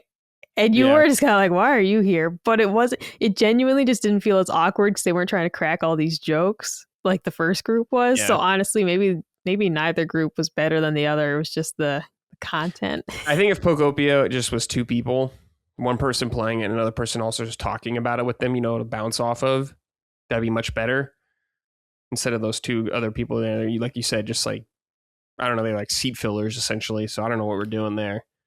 But right, because we didn't watch the whole thing. I cut it at 6 when we were like, okay, we're gonna record. But it was like at one point the main woman who's playing said, "Oh, and you want to talk about this?" And she teased the other lady up to talk about the storage box. Mm-hmm. And you're just kind of like, so am I just to believe that each of you probably has like a talking point you're gonna bring up? But did you really need all 4 of you? No. Because of the storage box, it's like, if that's your big move for this event, and then what's the next guy going to talk about? Like the dumpster, it's like, this did not need all of them, no. Yeah, I feel like this whole kind of thing with Treehouse, I think the Treehouse is a really cool idea. I really like the idea of them just kind of going hands-on with a game and really diving into it and showing you in real time. I think that's really good. But Nintendo just has this very sterile thing to all of their stuff where it's like forced fun. Like I said, like gun to your head kind of fun. That's what it feels like every time. And it doesn't really matter, I'm sure, in the long run or to an extent. But if you're going to do this kind of presentation, which has a lot of potential, you just got to loosen up. Nintendo is way too buttoned up about this kind of stuff. Always. Hire people. Get the Game Grumps or something. I don't know, like spend a little cash and hire some people who are enthusiastic, really good at talking while playing.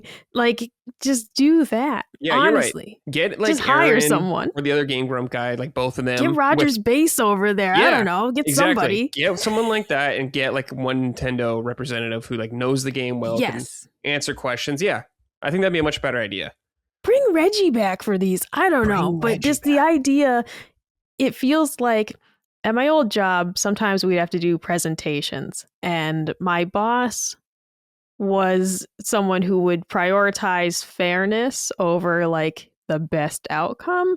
And so by that, I mean, it's like you absolutely should not put Terry name changed in this presentation, but you're gonna because, well, it's Terry's turn. It's like Terry sucks at these. You know, and in reality, Delilah would have volunteered to do it because she's the best at these names changed. So it's like, Nintendo, did these people want to do this? because it kind of doesn't feel like they did. Yeah, I don't know if And they you wanted could to. just you could do these with a lot more energy and fun and engagement. Well, it's not live, but with people who are really good at this. Yeah. So, and like, I don't want to be disrespectful to anyone who did these things, like we're saying. No, but it was just low energy and kind of weird, right? Yeah. So get Gene in there. Get someone else in there who like are super into these games or the IP and knows a lot about it. Have a little briefing with them. Let them play it a little bit, then do it with the representative or whatever. Make it fun. You're supposed to be a fun company, Nintendo. Just fucking loosen up, for God's sakes. Right. Because it does just feel like we grabbed Tina from HR and we got her to play the game. Yeah. And here's the thing. I'm sure that the majority of people working at Nintendo do like the games, but that doesn't mean that they enjoy being a presenter. Yeah. I hate public speaking. I wouldn't want to do this. But I also wouldn't. you know? Yeah. So it felt kind of just stilted and weird. And I usually just check the highlights of the Treehouse events, prior to doing this. I'm just checking the highlights because they're usually not fantastic. Yeah, I think Treehouse is really cool if you're like, what is this game actually? Like, what the hell is this? And they give you like a deep dive, here's uncut gameplay and all that kind of stuff, or I'm sure some of it is cut, but like a long run of it, which I wish we got for some games because I'm still like, what the hell is this game? Like, let's get that for Fable, maybe, when that game gets closer so I can see what it's like actually. But I like the idea. Just, the execution needs some work right there. But anyways, let's talk about some of the Mario stuff here. So I did play through Mario Wonder. I had a good time with it. You did not enjoy it. But mostly for the Switch 2 version, it seems like most of the stuff is around multiplayer, which doesn't really interest me. Not a bad idea, though, for families who play this game or friends, got some buddies you want to play with. I was thinking about this, Mike. I was like, why do they focus on multiplayer instead of like maybe a new world or something like that for single player? And maybe there is something like that in there. I'm not sure, but I wonder if they got a lot of feedback from people who are like, I want more things to do with my friends or like family I'm playing the game with. So maybe that's why they focused on this type of thing. Not the right move for me, but it's there.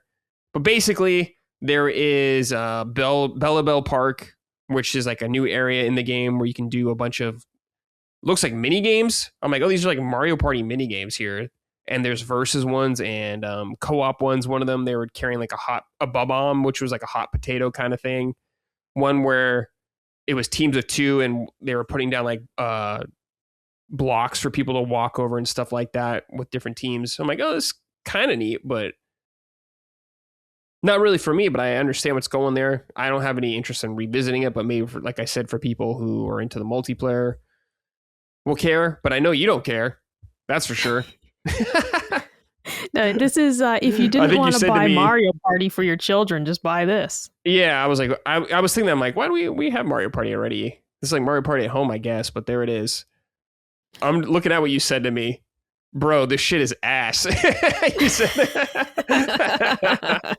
And I was like, yeah. I think that might have been when they were like, you have blue toad energy. Yeah. Yeah, blue toad energy. Yeah. Kind of some awkward humor there. Yep. I was like, what are we? The little dance at the end. I didn't see that. They did a dance? Oh, well, yeah. So they had the Wonder Flower and they pressed the button and it played a song and they all did kind of weird little dances. And, it was just not fun to watch. I felt like I shouldn't be watching it. I was like, you want me here? Yeah. Very strange. Very strange. Well, anyways, they showed more of those mini games there. So if you're into that, there you go. They teased something about like the water filling up in Bella Park and like it'll do something. And I'm like, what could it possibly do? Like maybe a new mini game or something? I don't know. There's some new playable characters as well in this version. Rosalina, I think, is new.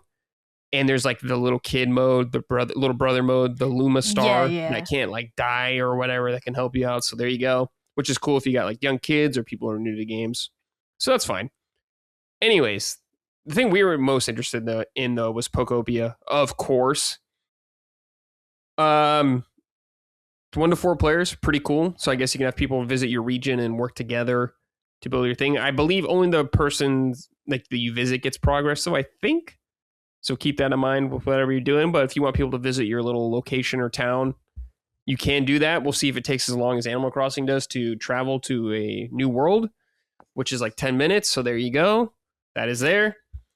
I like this character, Professor Tangsworth, who's Tangela, the Pokemon Tangela, but he's like a little professor guy. He's like bigger now. He's kind of your guide throughout the game because you are a little Ditto kid running around. I guess so he'll be your advisor. What'd you think of this guy, Professor Tangsworth? Tangworth. It's fine. I made notes of the things I liked in this presentation, but I saw that and I was like, oh, the Tangle thing. All right, I got to talk to him. Why don't you give me your notes of things you liked? All right.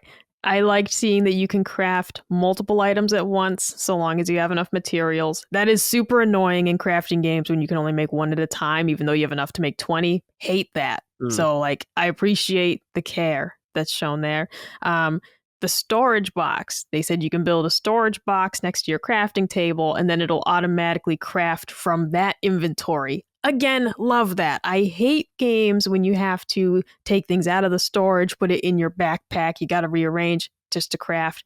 These are smart moves, and I like this. I kind of wish it was a day-night cycle instead of the real-time clock. Like, that's a knock for me because I primarily game at night.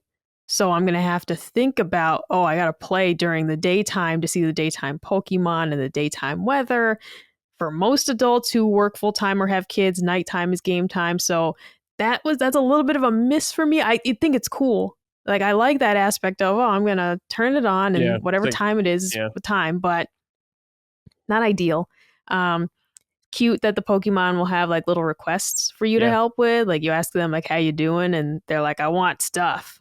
And you give them the stuff. What stuff? And then you need their help to build things. And so you collect the materials, then you got to collect the right Pokemon to build structures and keep progressing. So I liked all of that. All that was good. The tangled up guy, I'll get used to it. Come on, man. He's kind of cool. You're going to learn to love this guy. You're going to learn to love him. I'm going to try. When they were showing the one that's got the punching bag, and I'm like, I don't want you here. I don't want you in my world. I'm going to throw that punching bag away because I don't want you here. You could probably do it. I'm gonna put it in the storage box. I don't want him there. I think you're gonna learn to love more of these Pokemon though. Once you get to know I will try. I'm gonna tell myself that I'm setting up like a Pokemon orphanage to try and like sympathize with them. I gotta have a reason to feel bad for them, and then I'll learn to love them. Yeah, like they lost their family in the war or something like that. Exactly. That's why it's this barren wasteland, and the war came through, and they're coming here as they hear about hope and prosperity here in Micah's town, whatever. But otherwise, I'm looking at all of them like that one. I'm like, I don't want to deal with this the arm cutty guy. I don't want Scyther. You don't want to deal with Scyther. I mean, you have to because he's required for his skills to chop lumber. Come on, but I'm Scyther's a great one. It's like a giant bug thing. Scyther, yeah, he's awesome. I want a cute Pokemon. I only want cute ones. Come on, man, don't be such a don't discriminate. Don't be a bigot. I'm going to discriminate. Here's what's going to happen. We will build the society with the ugly Pokemon. We will promptly throw them out when the cute ones start appearing, and we're going to build Cute Town. Damn, dude. It's fucked up. Segregation. Or I could put them in like the lower tier. Like the ugly ones are in like the ghetto. And then I'll have like a nicer part of town. That's where all the cute, like the pretty ones go. Okay. Fair enough. Have you seen the classic like Rudolph Christmas movie where it's like stop motion? No. Okay. No, I'm not. In that movie, there is a place called the Island for Misfit Toys where all like the broken fucked up toys go. That's what my island's going to be for me. I'm going to be that lion in charge of all that shit, being like, Rudolph, you can stay here. Stuff like that. I'm going to have a bunch of chonkers walking around, fucking shit up. It's going to be cool. Maybe I should watch this. What if I watch the Rudolph movie instead of the Mario movie? How about that? Like, it's February. Because you seem to like it so much. It's February. Talk to me when we're getting close to Christmas, all right? Well, I'm not going to watch it for nothing. We'll talk about it around Christmas time. I'm trying to make a deal here. No. You're not wiggling out of Mario. It's mandatory. There is no wiggle room here, okay? All right. The Rudolph movie is an all-time classic, by the way, okay? So, you should watch it. I bet it is. I know, I might. So you know what? Check that out at least once, in your life. Sure. Check it out. Absolutely. I'll put it on the list. Yeah, there is no list. I mean, there is a list. The list is just never actually going to be watched. Yeah. But whenever people are like, bro, you got to check this out, I always say, yeah, I'll put it on the list. How many things have you crossed off the list? Oh, none. Yeah. I mean, when's the last time? The last movie I watched was the Ninja Turtles movie. And before that was the new Downton movie. And before that, I don't even remember last time I watched a movie. So we're not crossing anything off. It might have been Gran Turismo. I saw that in theaters. Oh, you did? I haven't seen that. I went to see it with Colin for the Sacred Plus episode. Dude, let's get Colin in on an episode if we talk about Mario. There you go. Oh, so sure. You know, it's like if you got homework, you might as well make a friend do it with you. I may as well. I feel bad though because I've dipped out on knockback stuff that I didn't want to watch. Like when he watched Frozen, I'm pretty sure I went grocery shopping. So I was like, oh, I don't want to be home for this. The Ninja Turtles wasn't as egregious, but I was like, I'm not watching Frozen. I've made it this far. Yeah. So. Okay. Well, anyways, Pokopia. I like that you can learn moves from fellow Pokemon. Of course, that's a key part of the Pokemon series. They used a water gun, the Ditto did, and he got a little Squirtle tail in like the shell when he did it to shoot out water, and of course water plants and all that kind of stuff, and the Pokemon get delighted when you do that, so that's really cool. You'll be adjusting the environment for them. There was Cut, which is a classic, like they showed what they got from Scyther. There was, why can't I remember what it's called? Leafage. I never play the plant guys, so there you go. You can make some grass, all that kind of stuff. So I'm curious what kind of crazy moves you're going to learn. Apparently, the Ditto Kid you are is a Kirby as well, part Kirby. Yeah. It can kind of just inhale things like Kirby. That's pretty cool. That was pretty scary looking. Yeah. And you can customize your Ditto Kid a little bit. I don't know how crazy in depth it gets, but you can to an extent. So there you go. And there's, of course, PP, Power Points, the old classic. That's like your mana, essentially, Micah. And you got to restore it by eating berries. Very classic Pokemon. I think it looks really cute. I didn't watch all of it, but I'm in. Day one. Looks awesome. I'm into the idea, like I said, of Misfit Toys coming in, helping them out. After their parents are wiped out in the great AI wars. They're hanging out. So there you go. If you want to see more of those two games, you can watch the Treehouse. It's on their YouTube channel, Nintendo. So there you go. All right, Micah, we're going to talk about what we've been playing. But yesterday, you were on Summon Sign with me, so we went way more in depth with a bunch of stuff we've been playing. But do you want to wax poetically about anything else? Yeah, well, so what I did over the weekend, because we did not talk about this on Summon Sign, I went into the eShop and I downloaded several demos, just random things that caught my eye, and I'm going to just tell you about a couple of them. So the first one is Harvest Moon Mad Dash, which I wrote in all caps, bad. It's a match 3 type of game. Oh yeah, it's not good. It's terrible. It's like a match 3 Bejeweled type of game where you start each stage and there are like rows of soil, but they're disjointed. You got to pick them up and put them together to grow the vegetables. You're trying to grow as many vegetables as quickly as possible within the time limit. The controls are so imprecise for a game about speed. It was so frustrating. Like you'd go to try and pick something up and it was like the cursor was like floaty. It was just bad. And so trying to pick things up and set them down quickly, you'd miss. And that was annoying and I hated it. 2 thumbs down. And I was really excited when I first saw it. So they lost me. Cafe Master Story. Also not great. Not bad, but not great. I thought it was going to be more like running a cafe, like a Diner Dash type game where it's like, go take the order, make the order, bring it back, take the payment, clean. And it is that, but it's all automatic. So you are just the malevolent spirit overseeing the cafe. And like, where is the stress? It's a management game, and I'm sitting here cool as a cucumber watching my employees do all the work. Like, I thought I would click employee, send them around, and all I'm doing is spending the money to upgrade the cafe and buy new recipes. And it's just not... I kept playing it because I was like, there's got to be more to this.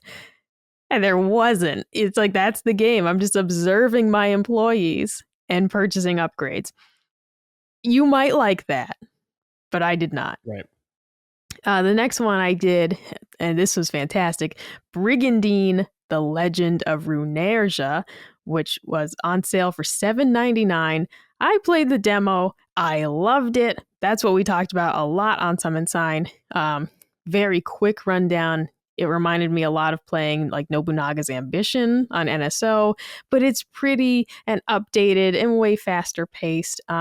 You've got a planning phase and an attack phase. You prep your troops, move them around, and then you attack enemy bases.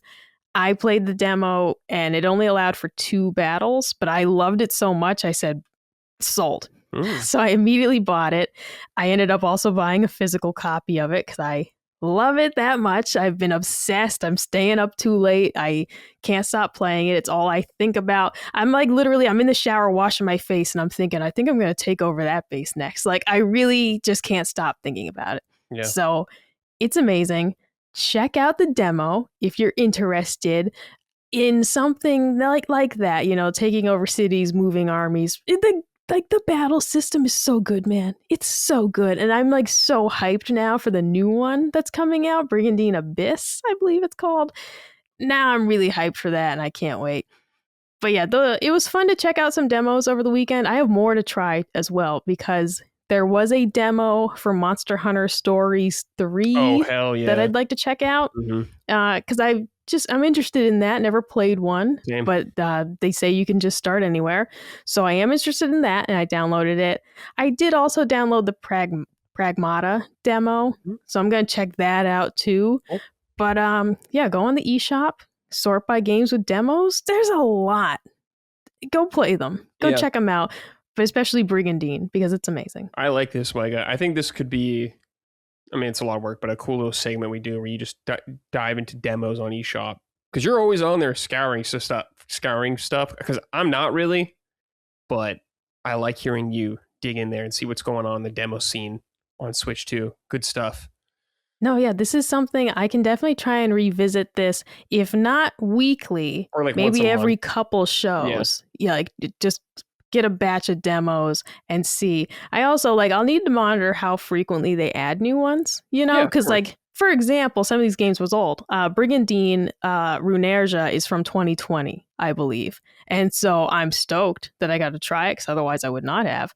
But it's like, that's not new, you know? Yeah. So it doesn't have I'm going to keep an eye on this and see how long we could keep this going, though, me trying random demos. Like, I definitely want to try that Monster Hunter one and Pragmata and give that a go and report back. And then we'll kind of just see how often they add new stuff. Yeah. Call it like dumpster diving with Micah or something like that.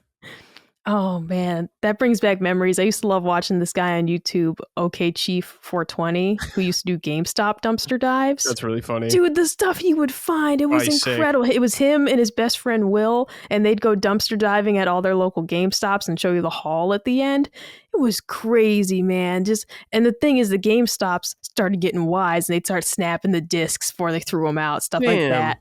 Pouring water, soda on stuff to ruin it. Yeah, that's sucks. In the early days before the stores got wise that people were dumpster diving, it was incredible. They'd have beautiful posters and displays. It was amazing. Yeah, that's cool. Shout out. Okay, so for me, next week is where it's going to really kick off for me because Resident Evil Requiem comes out this Friday, which I am extremely excited about. I'm a huge Resident Evil guy, so I'm very excited to dive into that. I talked about Chris. How do you say it again? I want to make sure I'm saying this right before I fuck it up. Let's see. Crystal Theater of Idols. I talked about that a little bit on Summon Sign. Basically a BioShock kind of like game inspired by BioShock.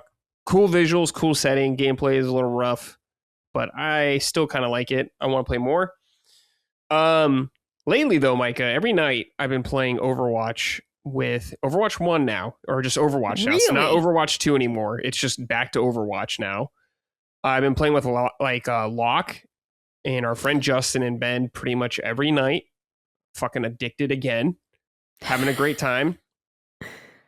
Awesome game. I think Overwatch is really good. A really good video game. I'm an old TF2 guy, Team Fortress 2 guy. I love that game a lot too. So this is kind of like my stepstone after that. You're about to say something. Oh no, I miss Overwatch. I played the fuck out of that game when Yeah. it first came out. I fucking loved it. Yeah, It's great. just not something I make time for anymore. I know. But I got really mad when they changed my favorite character. Ooh. Like I hated that feeling. Oh, Symmetra first. Oh yeah, they reworked I was her, a Symmetra main. They fucking wrecked it. And then it just kept happening though. Mm-hmm. And it's like I'm not mad that you're balancing the game, but it's just like now it just doesn't feel the same. Sure, I get it. And so it's like, oh my god, like you nerfed Roadhog. It's like, what are you doing to me? You're cutting me off at the knees here. You know, he's already slow. Now you made the hook shorter. And it was just pissing me off. And I understand why. Yeah. You know, you kind of have to see how people play and adjust accordingly. But it was just so frustrating every time it would happen because it felt like it was always my guys who were getting nerfed. And I was like, ah. Yeah. So eventually I just stopped playing. Yeah, I get it. Totally fair. But I'm addicted. Marathon is doing its server slam this weekend. I want to play. I don't know if I will because Resident Evil is coming out this weekend. So I'll probably be playing that the whole time. But I'll definitely be playing Marathon the week after when it actually fully comes out. I'm really excited about the game. What I've seen in the game looks really fun to me. I like extraction shooters. I like the way it looks. I know the art style is not for everybody, but I think it looks really cool. So I'll definitely be there. I got to talk to Chris about that game.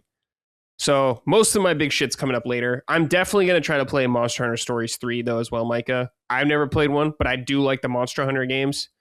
And this kind of twist on the series seems very interesting to me. So we'll talk about all that kind of stuff in the future. But if you want more in-depth thoughts about it, what we're playing, Summon Sign, you can check that out. That's already out for patrons, out Friday for everybody. All right, Michael, let's get back into some of the news. Dragon Ball Xenoverse 3 was leaked by Bandai Namco. Now, Micah, I know you're a Dragon Ball fan. You got a couple characters on your shelf back there. You love Raditz. Yes. Have you played any of the Dragon Ball Xenoverse games? I tried the first Xenoverse game. I just gotta be honest, I'm not into them. Like everyone knows my favorite big Dragon Ball game is Attack of the Saiyans, which is a JRPG. I need to play that game. Yeah, that game looks awesome. Dude, it's incredible. Like, sincerely, it's actually one of the first JRPGs I ever played when I think about it. And it's incredible and so well done. And so it's like, dude, that game's amazing. I wish they would do another RPG style game. Yeah, that'd be cool. I get it with the fighting games. I get it. But cripes, I don't want it. I'm so sick of it. Did you play, what was it, Legacy of Goku's the Game Boy game. Kakarot, what was it called? Something Kakarot. I think it was just Kakarot. Did you play that? No, because I'm so sick of Goku's origin story, dog. I'm so fucking sick of it. Like, you gotta move to another arc. I think it's all of Dragon Ball Z, and like I think they added Super. They've added a lot to that game actually since I played it. Here's the thing. I don't like Goku that much. Oh, come on, so, like, man. You can't. I know. But like, you gotta set that aside. I don't really like Goku that much, and so all I want is just like, you gotta move to another arc. I can't do the origin story again. I just can't. You know, it's like Spider-Man. Stop with. I know Uncle Ben dies. I know. Like, do a different story. All right, he's dead. Get rid of him. And so it's like, we can't keep starting from scratch with Goku here. All I wanted with the RPG, because it's the Saiyan arc. And I'm like, so do the next arc. Yeah. Okay. Do it. They never will. But no, I didn't play what? I gotta Google it now because I don't remember what that game was called. I think it's just called Kakarot. You're right. Yeah, it's just Dragon Ball Z Kakarot. Yeah. Because I was like, oh my god, when you Google Kakarot game, Maddie comes up saw that immediately. Too. I was like laughing to myself when I saw Maddie there. That's my boy. Yeah, that's our boy right there. But so the Xenoverse games, I actually haven't played any of these. I think they're like really all about like kind of making your own character, as far as I'm aware, in the Dragon Ball universe. People love these games, though. I know that. I just don't have a lot of experience with them. I have a lot of experience with the old like Budokai games, like 1, 2, and 3, and I liked Fighters as well. Those are like Fighters was my favorite Dragon Ball fighting game. But anyways, this was leaked. Was leaked, and people over at Reddit Gaming Leaks found it. I'm just going to read their comments really quick. People have discovered that a playlist from Bandai Namco Southeast Asia has the title Dragon Ball Xenoverse 3. It hasn't been changed, so you can see it for yourself. They linked it right there. I looked at it. It has been taken down now. But there you go. Not really surprised just because I know people love these games. And they did say there's a new Dragon Ball game coming out. So if you're a fan of Xenoverse 3 or Xenoverse series, you're in luck. Get a brand new installment. So that's really cool. I personally don't have any interest, even though I like Dragon Ball. We both like Dragon Ball. But hey, there you go, dude. Happy for the fans. Big win for you guys right there. And I love when companies just accidentally leak their games from like a YouTube posting or something like that. That's fucking hilarious to me. It's funny because it just shows how people are constantly scouring for deets. Because, yeah, they made this playlist. They should not have, but they made this playlist and it was just clearly visible. But they didn't think that anyone would be looking on the Southeast Asia Bandai Namco YouTube channel just randomly to see what they had, you know? Yeah. And it's just because when this stuff comes out and you're like, how did they even find this? And it's like, well, actually, it was in plain sight, but the average person just wasn't looking. Mm-hmm. So kudos to the internet news hounds who are just constantly sniffing around for stuff. Yeah, they found it, dude. You gotta be careful. Fans can figure out everything. But there you go. More Dragon Ball coming your way.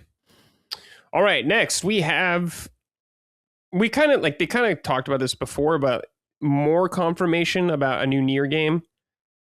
Square Enix put out a trailer talking about some NieR stuff. Also, the game has sold 10 million copies, NieR Automata or Automata, however you want to say it.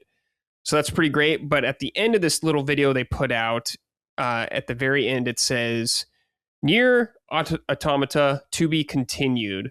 So, NieR Automata came out in 2017, I want to say. And we haven't had like a new mainline game in that long, which is crazy to me. Because people love the NieR series a lot. But I guess it's finally happening. Who knows when you're going to get it? I mean, I'm as a Square fan, Squaresoft, Square Enix, all that kind of stuff, I'm used to waiting a decade for a game I love to come out. That's just the way it is. Waiting on Dragon Quest 12 still. Waiting on Kingdom Hearts 4 still. Waiting on a new NieR game still. At least they are on top of the ball with the 7 remake series, so I'm very happy about that at least. But we're getting a new NieR game. Whatever form it's going to come in, I guess, like a true sequel to Automata, that's great. I'm very happy about that. Yoko Taro is a very interesting individual in video games. He's kind of like a Suda51 figure, like what we talked about in Summon Sign, a very creative guy. So I really like the NieR games. I know like people like Dustin love NieR Automata. It's like one of his favorite games, I think. So happy to hear it. Weird that they're kind of teasing it like this. That seems very unsquare-like, but good news all around. Micah, any thoughts? I'm happy for you. I'm happy for Dustin. I did not like NieR Automata, but that's okay. It's not. I didn't say it was bad. Don't come at me. I didn't say it was bad. I just didn't like it. Micah, it's okay. Yeah. So you know how I said no. You don't know. NieR fans, Bradley, are nuts. No. I gotta be very careful what I say. You know how I would say Expedition 33 fans are the most annoying fan base right now. NieR fans are the originals. Expedition 30 fans took over for a little bit of time, but fear not, it's going to come all the way back around. It's like you got Souls fans, you got NieR fans, you got Expedition 33 fans. We're just getting started, baby. It's going to come back. That's the way it goes. But anyways, do you think you'll check this out? Whatever it is.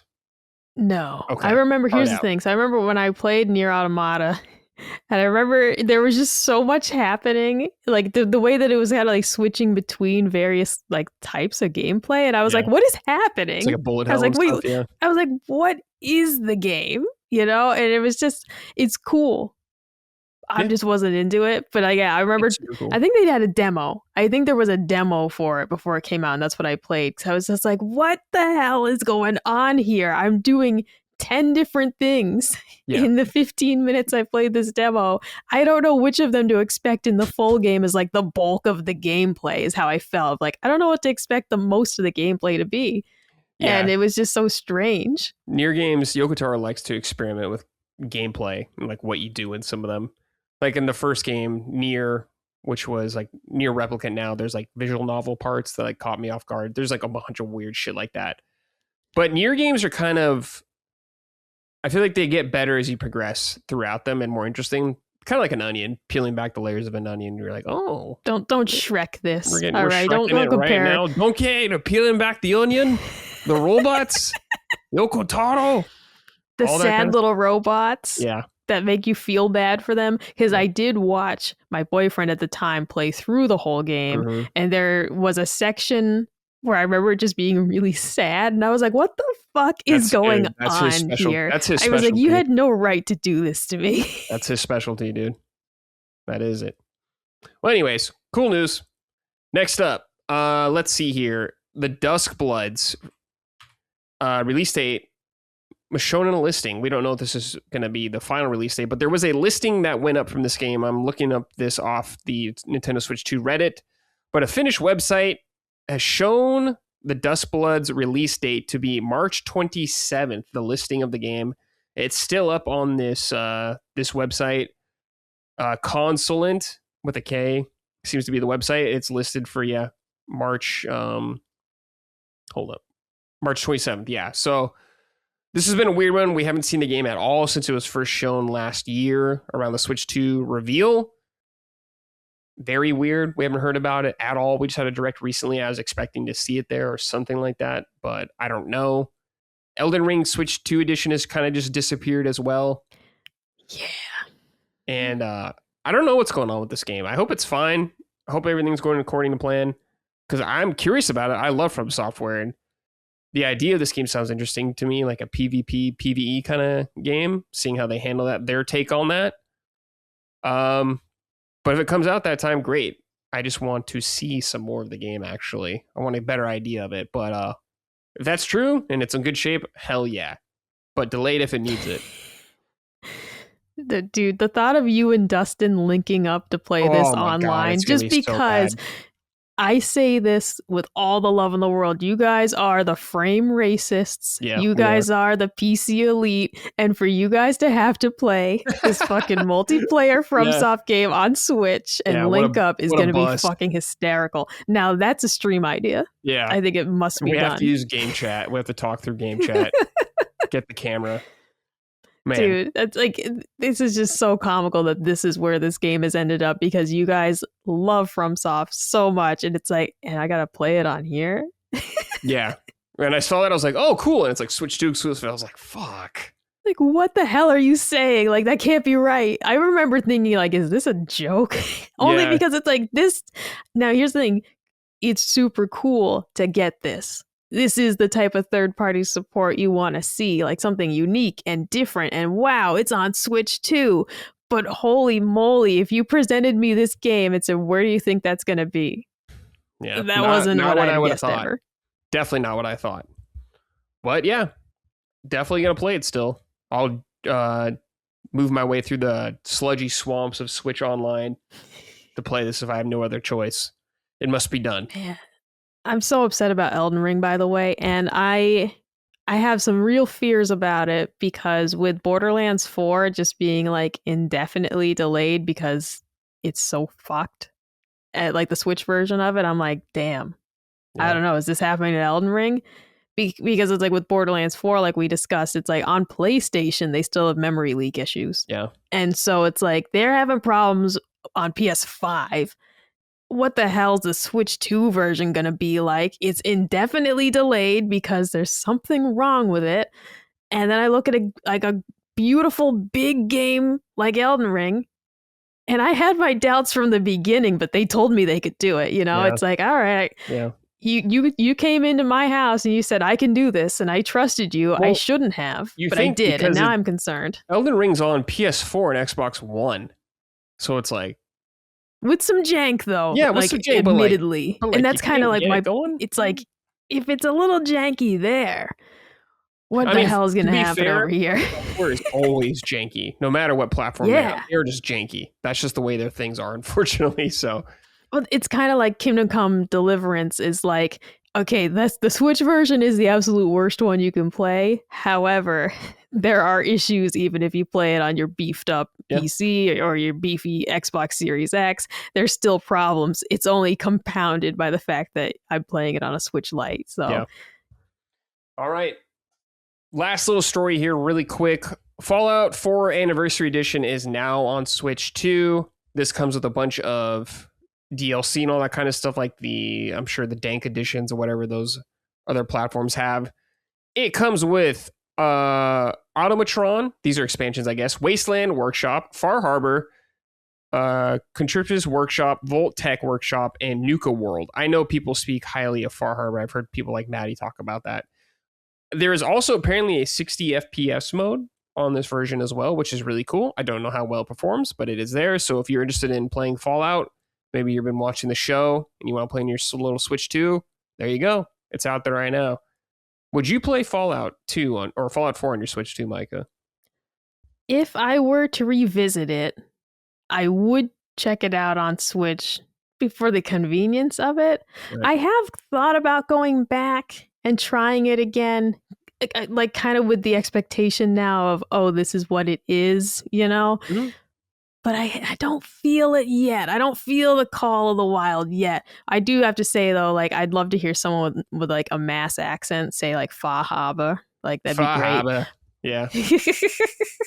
But yeah, if I were to try it, this is how they'd get me. Because sure, yeah, I'll check out almost anything on Switch, really. Yeah, Switch is interesting because it is like a portable thing as well, where it always has that little thing of like, they do a Switch version later on, you're like, consider it for like a couple minutes, even if you're not going to buy it. Like, I consider, I'm like, maybe on Switch, that could be kind of cool. Then I'm like, nah. But I at least think about it. Yeah, it's like, I at least think about it for a little bit. It's just cool that it's available. That reminds me of like when Witcher 3 came out on Switch. I was like, whoa, that's really cool. I mean, it looks like shit, but that's really cool that they got it running. Yeah, that's an example of a game that I was like, I've played enough of that on Xbox. Yeah. I'm definitely not going to fire it up on the Switch. If I want to revisit Witcher 3 for a third time, I'm gonna go to the Xbox version again. Fair. All right, let's end the show with some write-ins. If you want to write into this show, I post a thread usually every Sunday on our Patreon. I forgot last time, so I did it a day late. Apologies about that, but it's mostly there most of the time. Jacob wrote and said, "Hey there, punchers. With Miiverse long gone, I'd love to hear your memories of it, if any. Did you enjoy the community aspect, or did it feel distracting? For me personally, Miiverse was an awesome place to practice my English and interact with other gamers online. I was mainly a PlayStation kid, but I got a Wii U largely because of the gamepad. Being able to play off TV was a godsend for my parents. I ended up wasting hours of my life doom scrolling and shit posting on the YouTube and Zelda pages and figuring out what OCs and RPs were. I was 12. Did any of you actively post or interact on Miiverse? If so, do you remember what you shared? The Wii U is the only Nintendo console I own, and even though Miiverse existed for such a short time, I still have fond memories of it and somehow even miss it. Curious to hear your thoughts looking back on it now. P.S. Micah, a few months back, you talked about a Czech Monopoly-like board game. I'm the listener who told you about it. Have you had the opportunity to play it? If so, what did you think? Thanks and greetings from Czech Republic. There's no way you played it. No. I was.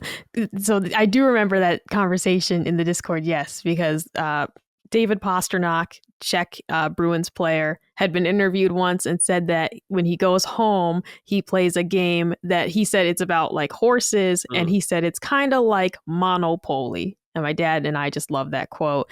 And when this listener introduced himself in the Discord and said that's where he was from, I was like, oh, random question.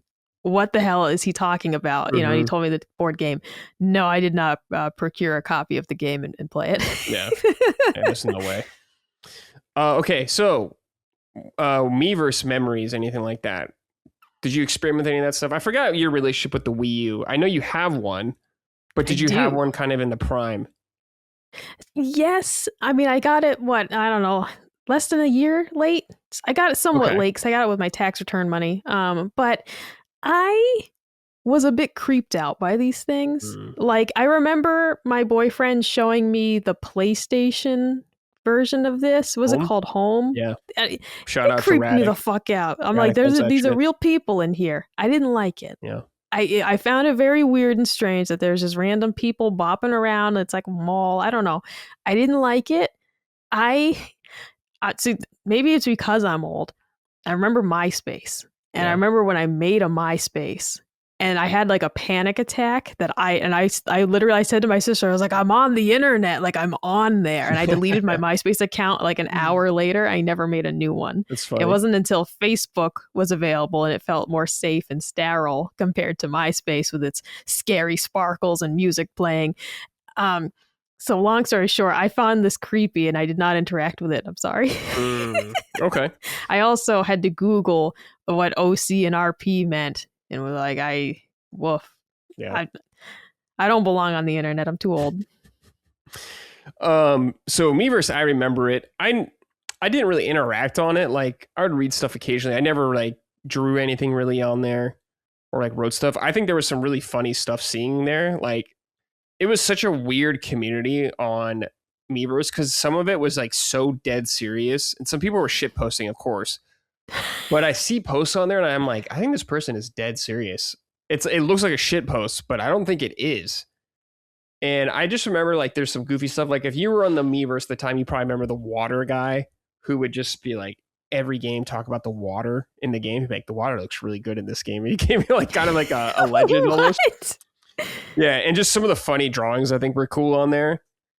But like, I don't know, I wasn't like diving into that kind of stuff. It's like I'm like, this is a really cool thing. What I like about it though, Mike, is it felt very weird and Nintendo to me. Like a weird ecosystem that I wish Switch kind of had something like that. Switch Online, it kind of doesn't really have anything weird like that, I would say. Which, I mean, I don't blame them for not, because probably most people didn't even fucking use it. But it was cool seeing like whatever people like write sometimes, or like their drawings or their messages were kind of funny. So I remember it a little bit like that, but I was never like hanging out on that shit because I'm like, oh, this is just like a forum for Nintendo dorks. Like I don't need to do like, I don't really need to do this right now. Where I need to like get on there and get my fucking. I hated the tablet, so you remember that. Then you have to get that out. Oh yeah, get the stylus or like punch shit in there. I'm like, I'm not doing that. Like shout out to everyone who did do it. I think it's a cool idea, but not for me to really use. I kind of regret not being into it now. I was just so afraid, you know. But now I kind of regret. You're full blown adult. This sounds somewhat fun. Yeah, I think you would enjoy it more now. Yuji Naka wrote in and said, "Good day, Fisters. I hope you are all well on this cool winter day. Recently, I've been playing some old 8 and 16-bit games, but they don't quite look right on my 98-inch TV. That's a big TV. Ooh, mama. Do any of you keep older, inferior displays or other tech to properly accommodate for classic games? I have a handful of CRTVs that I keep handy, but I'm just wondering if I'm odd for doing so, and if my wife is wrong for yelling at me for doing so. I'll hang out with my wang out and listen." Damn. Oh, you have multiple that's the type of stuff. Well, it's like, I don't know.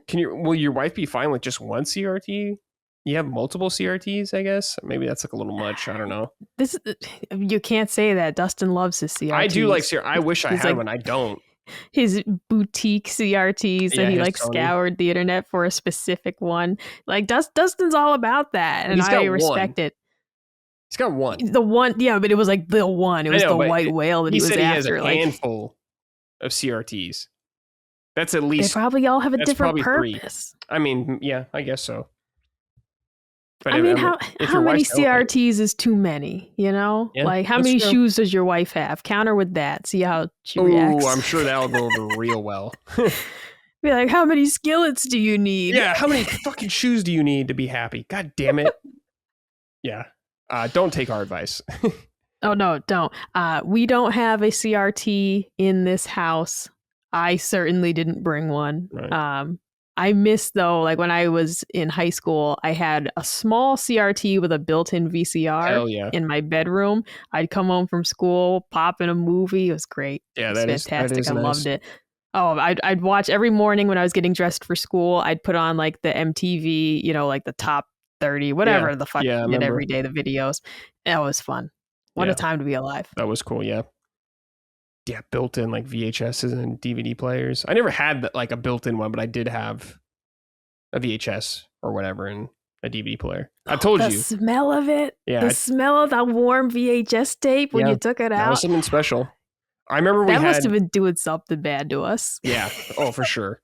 I remember we had like a separate tape rewinder in our house that was just for rewind tapes. Yeah. Oh, okay. All right. Yeah, because it was when you rented a tape, you're supposed to always make sure you rewound it. Yeah, I remember that we did do being that. We did rewind. like so cool. So when we finally got a DVD player, because we were still going to movie gallery to rent our movies, and when we finally got a DVD player and having all these options available to us, because it would always be that the VHS copies were taken first and all they had was DVDs and we didn't have one. And then it's like, and you don't have to rewind it. Oh my God, you don't have to rewind the damn thing. This is incredible. Yeah. Like being a kid at that time was so cool. Yeah. To see the technology progression. Yeah. A little sad though, because I kind of miss VHS. Yeah. Only for the nostalgia though. We're like the last generation that remembers the time before the internet, kind of, or will be. Yeah. I mean, we really did go from, it's like I had a cassette tape player as a kid, and then I got a CD player, and then I got an iPod. Yeah. The iPod is obsolete. Yeah. I never would have seen that coming. But it's like I got to see the whole progression, and now I just have this magic rectangle, and it does everything. Yeah. Everything built into one. And it's addictive as fuck, and it's terrible for you. Yeah, it is. In terms of like old hardware, I still have a lot of my old hardware. I don't know if a lot of it works. I have my original NES still in my Super Nintendo. My Super Nintendo looks fucked up. I saw it not too long ago. I was like, damn, this thing looks fucked up. I mean, it's been sitting in a box in my garage for like 3 decades. So it's been a long time. I still have like a lot of my handhelds. I think my old Game Boy, my original Game Boy, I think is like completely fucked. I think like the batteries exploded in the back of it. Oh. And that was kind of it. I don't know if I have my Game Boy Color anymore either. I have like my Game Boy Advances. I have my SP still, and I like to like play on it just because it looks like shit and how it was supposed to be, which is really cool. Yeah. But I wish I had a CRT. I would love to play a lot of my old consoles on there because I do like the way it looks. It was made for that. So, but Mikey, I'm a frame rate racist, as you would say. So I'm into that kind of shit, authentic as possible. And two, it's like when games do the CRT mode, like kind of like overlay, it's just never right. No. It's kind of what it looks like, but you're missing the curve of the screen, it's not perfect. Yeah. And so it's kind of fun to toggle on and off when games offer that. And it's like, this is what it looked like when I was young. But even then, it's not quite right. You don't have the staticky smell of the screen, when you would dust it, when you dust a CRT, they got that smell. I loved that as a kid. But it's never quite right. And that's a little sad to me because it's like, yeah, it's kind of there, but they can't do it perfectly. Yeah. Well, listen, Yuji Naka, if you need to get rid of some of those TVs, you send them my way. All right, dude, I'll take one. If your wife's going to kill you. All right, let's see here. Supersonic Fan 69 wrote in. Unfortunate name. Hey, Brad and Micah.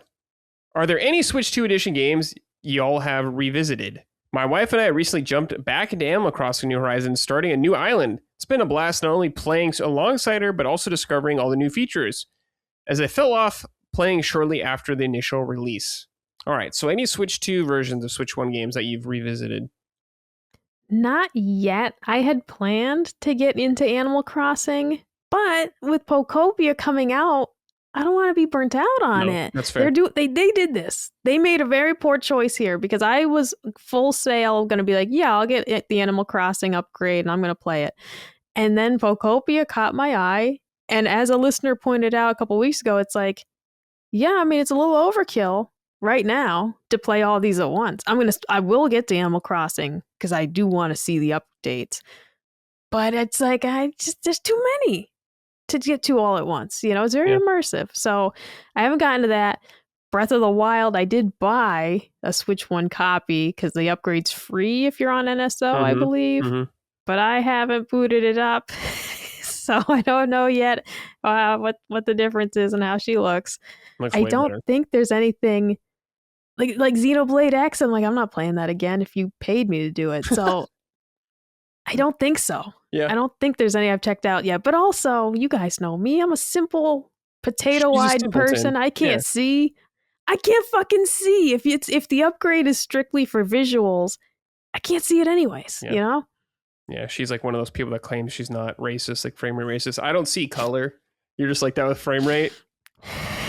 Dude, the most egregious example was Kingdom Come Deliverance on my Switch Lite, because there was at one point it was nighttime and it was raining and you flat out couldn't play because it looked so bad. Crazy. Like the rain was these big white diagonal lines like covering the screen. I just had to wait for it to stop. Like, and when you actually play the game on a real console, you could see in the rain, and it's not that bad. That's really that was funny. The time I was like, okay, I could actually see it. That's such a cool story to me. I love that you played that entire game on Switch 1. I loved it so much too. It was fantastic. But just like you're just like, I couldn't see when it was raining and you couldn't play it. That is so funny to me. I love that. Dude, yeah, those screenshots are some of the best things I have. Like, the screenshots of how horrible Henry looked. Like, some of the NPCs were so scary looking. And then seeing what they were supposed to look like, I'm like, these were just normal people, but they were like fucking toad monsters in the Switch version. Oh, that reminds me. I forgot to bring this up on the show, but I think Kingdom Come's getting a movie, I want to say. What? Oh, God, no. Oh, no. They're going to ruin it.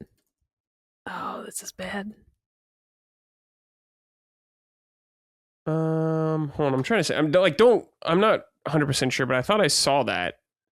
According to GameSpot. I googled Kingdom Come Deliverance news. Let's see. Nope. It says, this was from today, Kingdom Come movie is now in the works. Yeah. Okay. Daniel Vavra, the director behind Mafia, blah, blah, blah, and founder of Warhorse Studios, is stepping down from game dev to be heading up a Kingdom Come movie TV adaptation. Oh, God. They're going to ruin it. They have at least the director involved. No, they're going to ruin it, Bradley. Like, they're going to ruin it. What if they use actual actors from the game, like Hans and Henry? They won't. They won't. They're going to... That would be sick, wouldn't it? God, they're going to do something terrible. I can feel it. I can smell it. I can taste it. They're going to do that thing where they take the redheads and make them black. Oh my God. I hate it. You know what I'm talking about? I do. They're going to do that. Oh no. It's not going to be right. Uh-oh. This is upsetting. Yeah. My disappointment is immeasurable and my day is ruined. Yeah. Shout out. Did you see what they did to The Witcher? All right. Yeah, I did. Do you know how excited I was for that show? Yeah.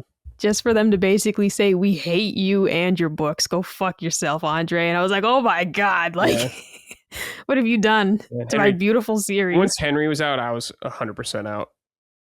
I saw the first season. I was like, yeah, it's all right. I saw a second one or whatever. I was like, I never watched the second season. I liked the first season.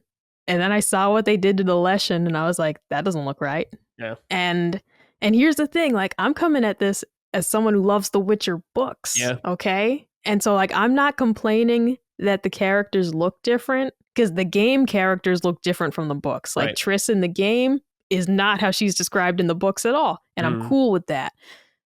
But, oh my God, it was so bad. It was just so bad. On so many levels. They really just hated it, clearly, and just wanted to make their own show and draw people in with the name. I have so low expectations for this, and I hope I'm wrong, because I love this IP so much. Yeah, it's fair. Don't do this. Just make another game. Don't do this to me. Just make another game. Yeah. What the fuck are we doing here? Well, why does everything have to be a TV adaptation, you know? I don't know, dude. Stop it. There's enough TV. There's enough. Go watch The Pit. I don't know. There's plenty of TV to watch. Yeah. Don't do this to me. Go watch, you brought this up. I saw you talk about it on Discord, and I liked this show too. The Misadventures of Flapjack. Weird ass cartoon. Yes. Oh, I loved that show. Yeah, my sister still calls me Flap as my nickname, and I call her Cap'n. Cap'n. That's awesome. Yeah. But no, it's like, I'm so sick of these adaptations. Like, look what they did to The Last of Us, man. Look what they did. I haven't even seen the show. I haven't seen any of it. Oh, God, I've heard nothing but not good things about the second season. The first season was good. Yeah.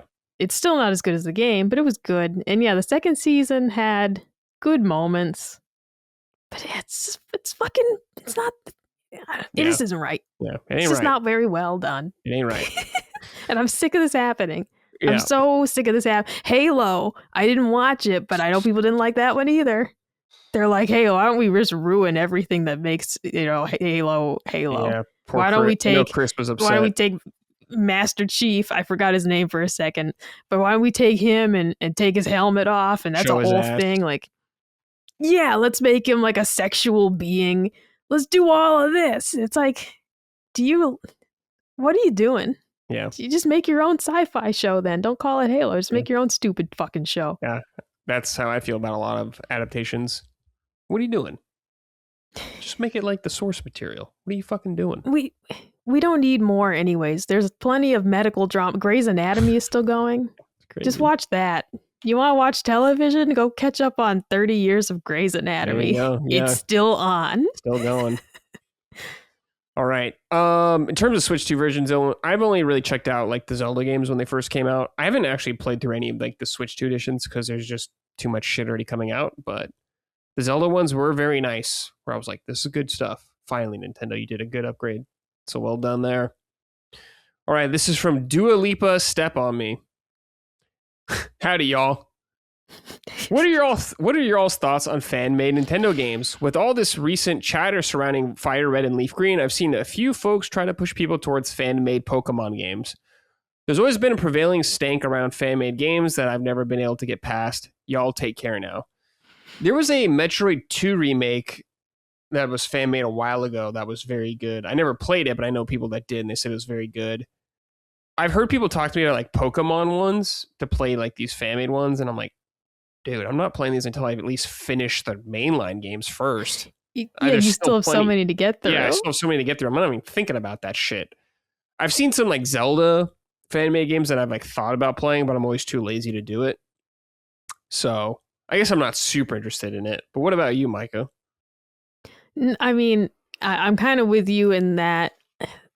Now, there are certain games where if Viva Pinata, for example, if there was a really cool fan-made Viva Pinata I could go play on my computer, I would maybe check that out, like a Dead series. But something like Pokemon, where the content seems endless, if you're just jumping in, I definitely wouldn't be like, let me start here in this corner, you know?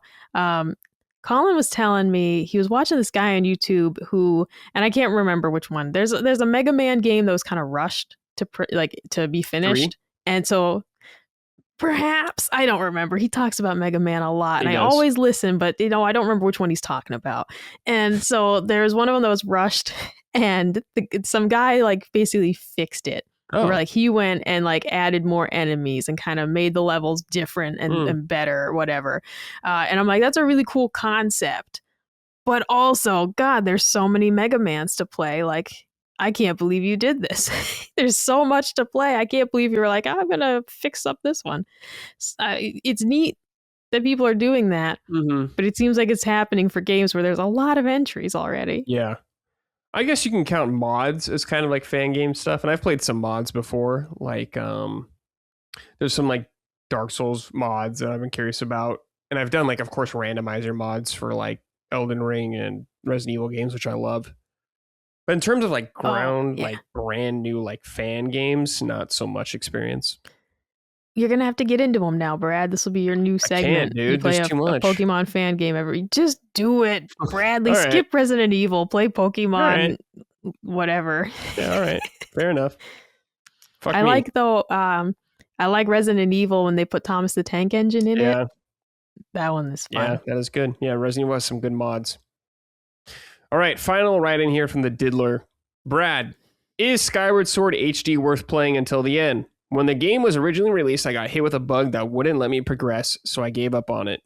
I recently bought the HD version, and the controls are frustrating me beyond belief. It's the only game where I'm constantly thinking about the right stick. Have to hold L to turn the camera. Fucking bullshit. What? You can play with the Joy-Cons. You can just use the right. You don't have to hold anything. You just push the right stick now to turn the camera. What are you doing? Anyways, I tried motion controls and those fucking suck too. Always having to reposition shit because I'm reclining or laying down. Oh, he's talking about he's playing on the controller first. Okay, well that's your first mistake right there. So I ask you, should I just put up with the frustration and see it until the end? Is it worth it? This is the only 3D Zelda game I have never finished. Part of me wants to scratch that itch. Well, I think you just answered your own question. You haven't finished this game. It's the only 3D Zelda you haven't finished, so you probably should just finish it to scratch that itch. Skyward Sword's a good game, and it's got problems, and it's not not nearly my favorite 3D Zelda game, but I think it has some cool moments and some good aspects, like its dungeons are really good. I think you should get used to the motion controls in this game. I think it is the ideal and the creator's intent way to play this game. To me, it's what makes it stick out a lot more. And I don't want every Zelda game like this, but I think it works kind of well in some cases in this game. And it's super manageable on the Joy-Con. It's so much easier compared to the Wii with the IR sensor and everything. You just push like R real quick and it fixes everything. I think you should stay with the motion controls more. I know you're saying you're laying down or reclining, something like that. I get it. But get in a chair, get in the zone. The Zelda, man. Show some respect. I'm just kidding. But I would say, yeah, you should probably finish the game. It is the first Zelda game in the timeline, so if you want context around all that kind of stuff too, kind of interesting seeing it from there. But yeah, good dungeons. Cool villain too. I like the villain throughout the game, Girahim. He's an awesome character. Micah, should he stick with the game or just give up? Jeez, I mean, this is one I haven't even started yet because I was intimidated about the controls. You have there's plenty of other Zelda games you should play first before this one. I would not recommend. You just want me to play Majora's Mask, no, which I'm also avoiding. That's your husband's favorite. I do have that. Yeah, and he's kind of like a weird guy. He is a weird guy, but you love him, so. Well, yeah, and I'm weird too, but it's just like, the scary moon face. Diddler, I'm going to say, put a little more time into it. If you really hate it, you just walk away. Don't give up, it's Diddler. All right. You can do it, man. But don't give up right now, but it's okay to give up. But give it another 2 hours. 2 hours. Give me 2 hours. All right. I guess I don't know how much time he's put into the game or anything like that. So it's like 5 minutes. Yeah, the game. He's played it for 15 minutes. The game starts pretty slow, I would say, but Skyward Sword's a cool game. Like I said, it's got a lot of problems, but I still think it's an overall cool game and worth checking out. All right, it'll be my next Zelda. Believe it. I don't think you're gonna. I think you're gonna hate it for the controls part. Well, you might like the controller, but who knows? Maybe you'd be like, "Oh, I love this game." I don't know with you. Who knows? Who knows? Which one do you want me to play next? So let's see. You've played Ocarina of Time. Yes. You've played Echoes of Wisdom. You've played Link's Awakening. Is that it? The Minish Cap. The Minish Cap. That's right. So that's it, right?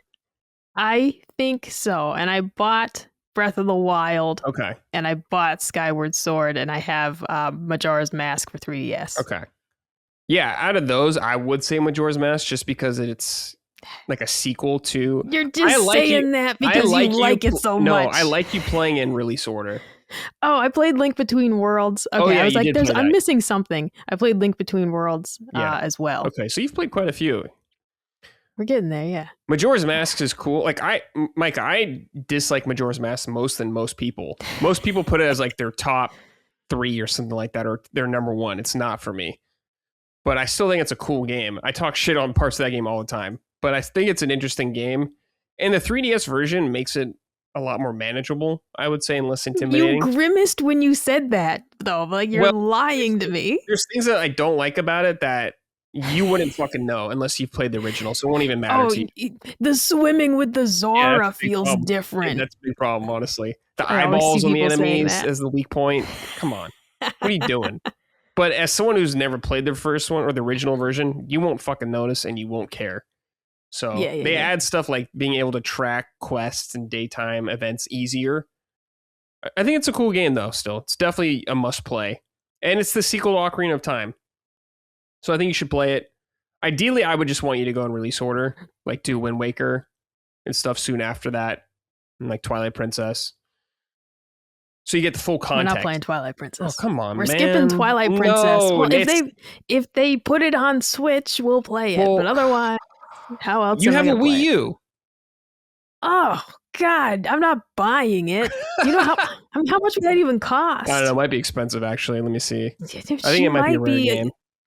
Yeah, Well, here's the thing. I have 3 versions of that game, so I can lend you one. I don't want it, thank you. Nail it back. All right, I will try Majora's Mask next, unless I decide to play one of the Oracle Seasons once on NSO. No, I'm okay with that. Yeah, that's fine. Those are cool games. I'm basically saying, like, I might do it. If I don't feel like it, though, I'll just play something completely different. Well, the Oracle games are cool. I like those games. Oh, that's the thing. There's so many for me. There's a lot. I know. Out. You got There's plenty so of time. many. So let me see here. You're paying like over $100 probably for this fucking thing for the most part. Yeah, no. It's an expensive Wii U game. I'll wait for the remake. That it's definitely happening. It's 100% happening, I believe. Well, it'll at least probably come on NSO at some point, the GameCube version. So there you go. Yeah, I'm not saying you have to play Twilight Princess anytime soon, but you can't skip it. It's unacceptable. I'll quit the show. I've seen it played all the way through. Does that matter for anything? Watching is not the same as playing, Mike, and you know this. I feel like it's, it's somewhat close to playing. I was Depends there. on the game. If you're a visual novel, like whatever, sure. You're just fucking reading the whole time anyways. No, you're making choices as well. It's your own story. You're pushing that you're up crafting. Or down. That's about it. You're crafting a story based on what you want to do. By every guy because no one loves you in those fucking games. Yeah, that is how things usually play out. Sure. But also, it's how my story played out. Yeah. I ended up alone. Yeah. I don't have it. My copy of Hakuki Sweet School Life that I ordered in April of 2025 finally got delivered. Please clap. And I can't wait to end up alone in that game too. You know what? I'm going to play that pretty soon. Okay. I'll report to the audience how that first playthrough went. Because as always, the first playthrough is me making decisions that I would make and saying what I would say. And it never goes well. Yeah, I get it. I respect that, though. That's the way I would do it, too. You have 0 Riz, though, I guess. Oh, no, dude. Like, if I had stats appearing here, charisma, 0. Damn. Maybe even a negative. I'm shocked I got married. Yeah. All right. I don't know how I charmed anyone. Stumbled your way into it. Yeah. If you buy enough action figures, that definitely boosts. Each one of these gave me like half a point of charisma. Yeah. It impressed somebody. You just gotta marry like an uber dork wizard level guy. Exactly. You're good to go. I found the weirdest man I could find. Yeah, got it. There's someone out there for everybody. Don't give up.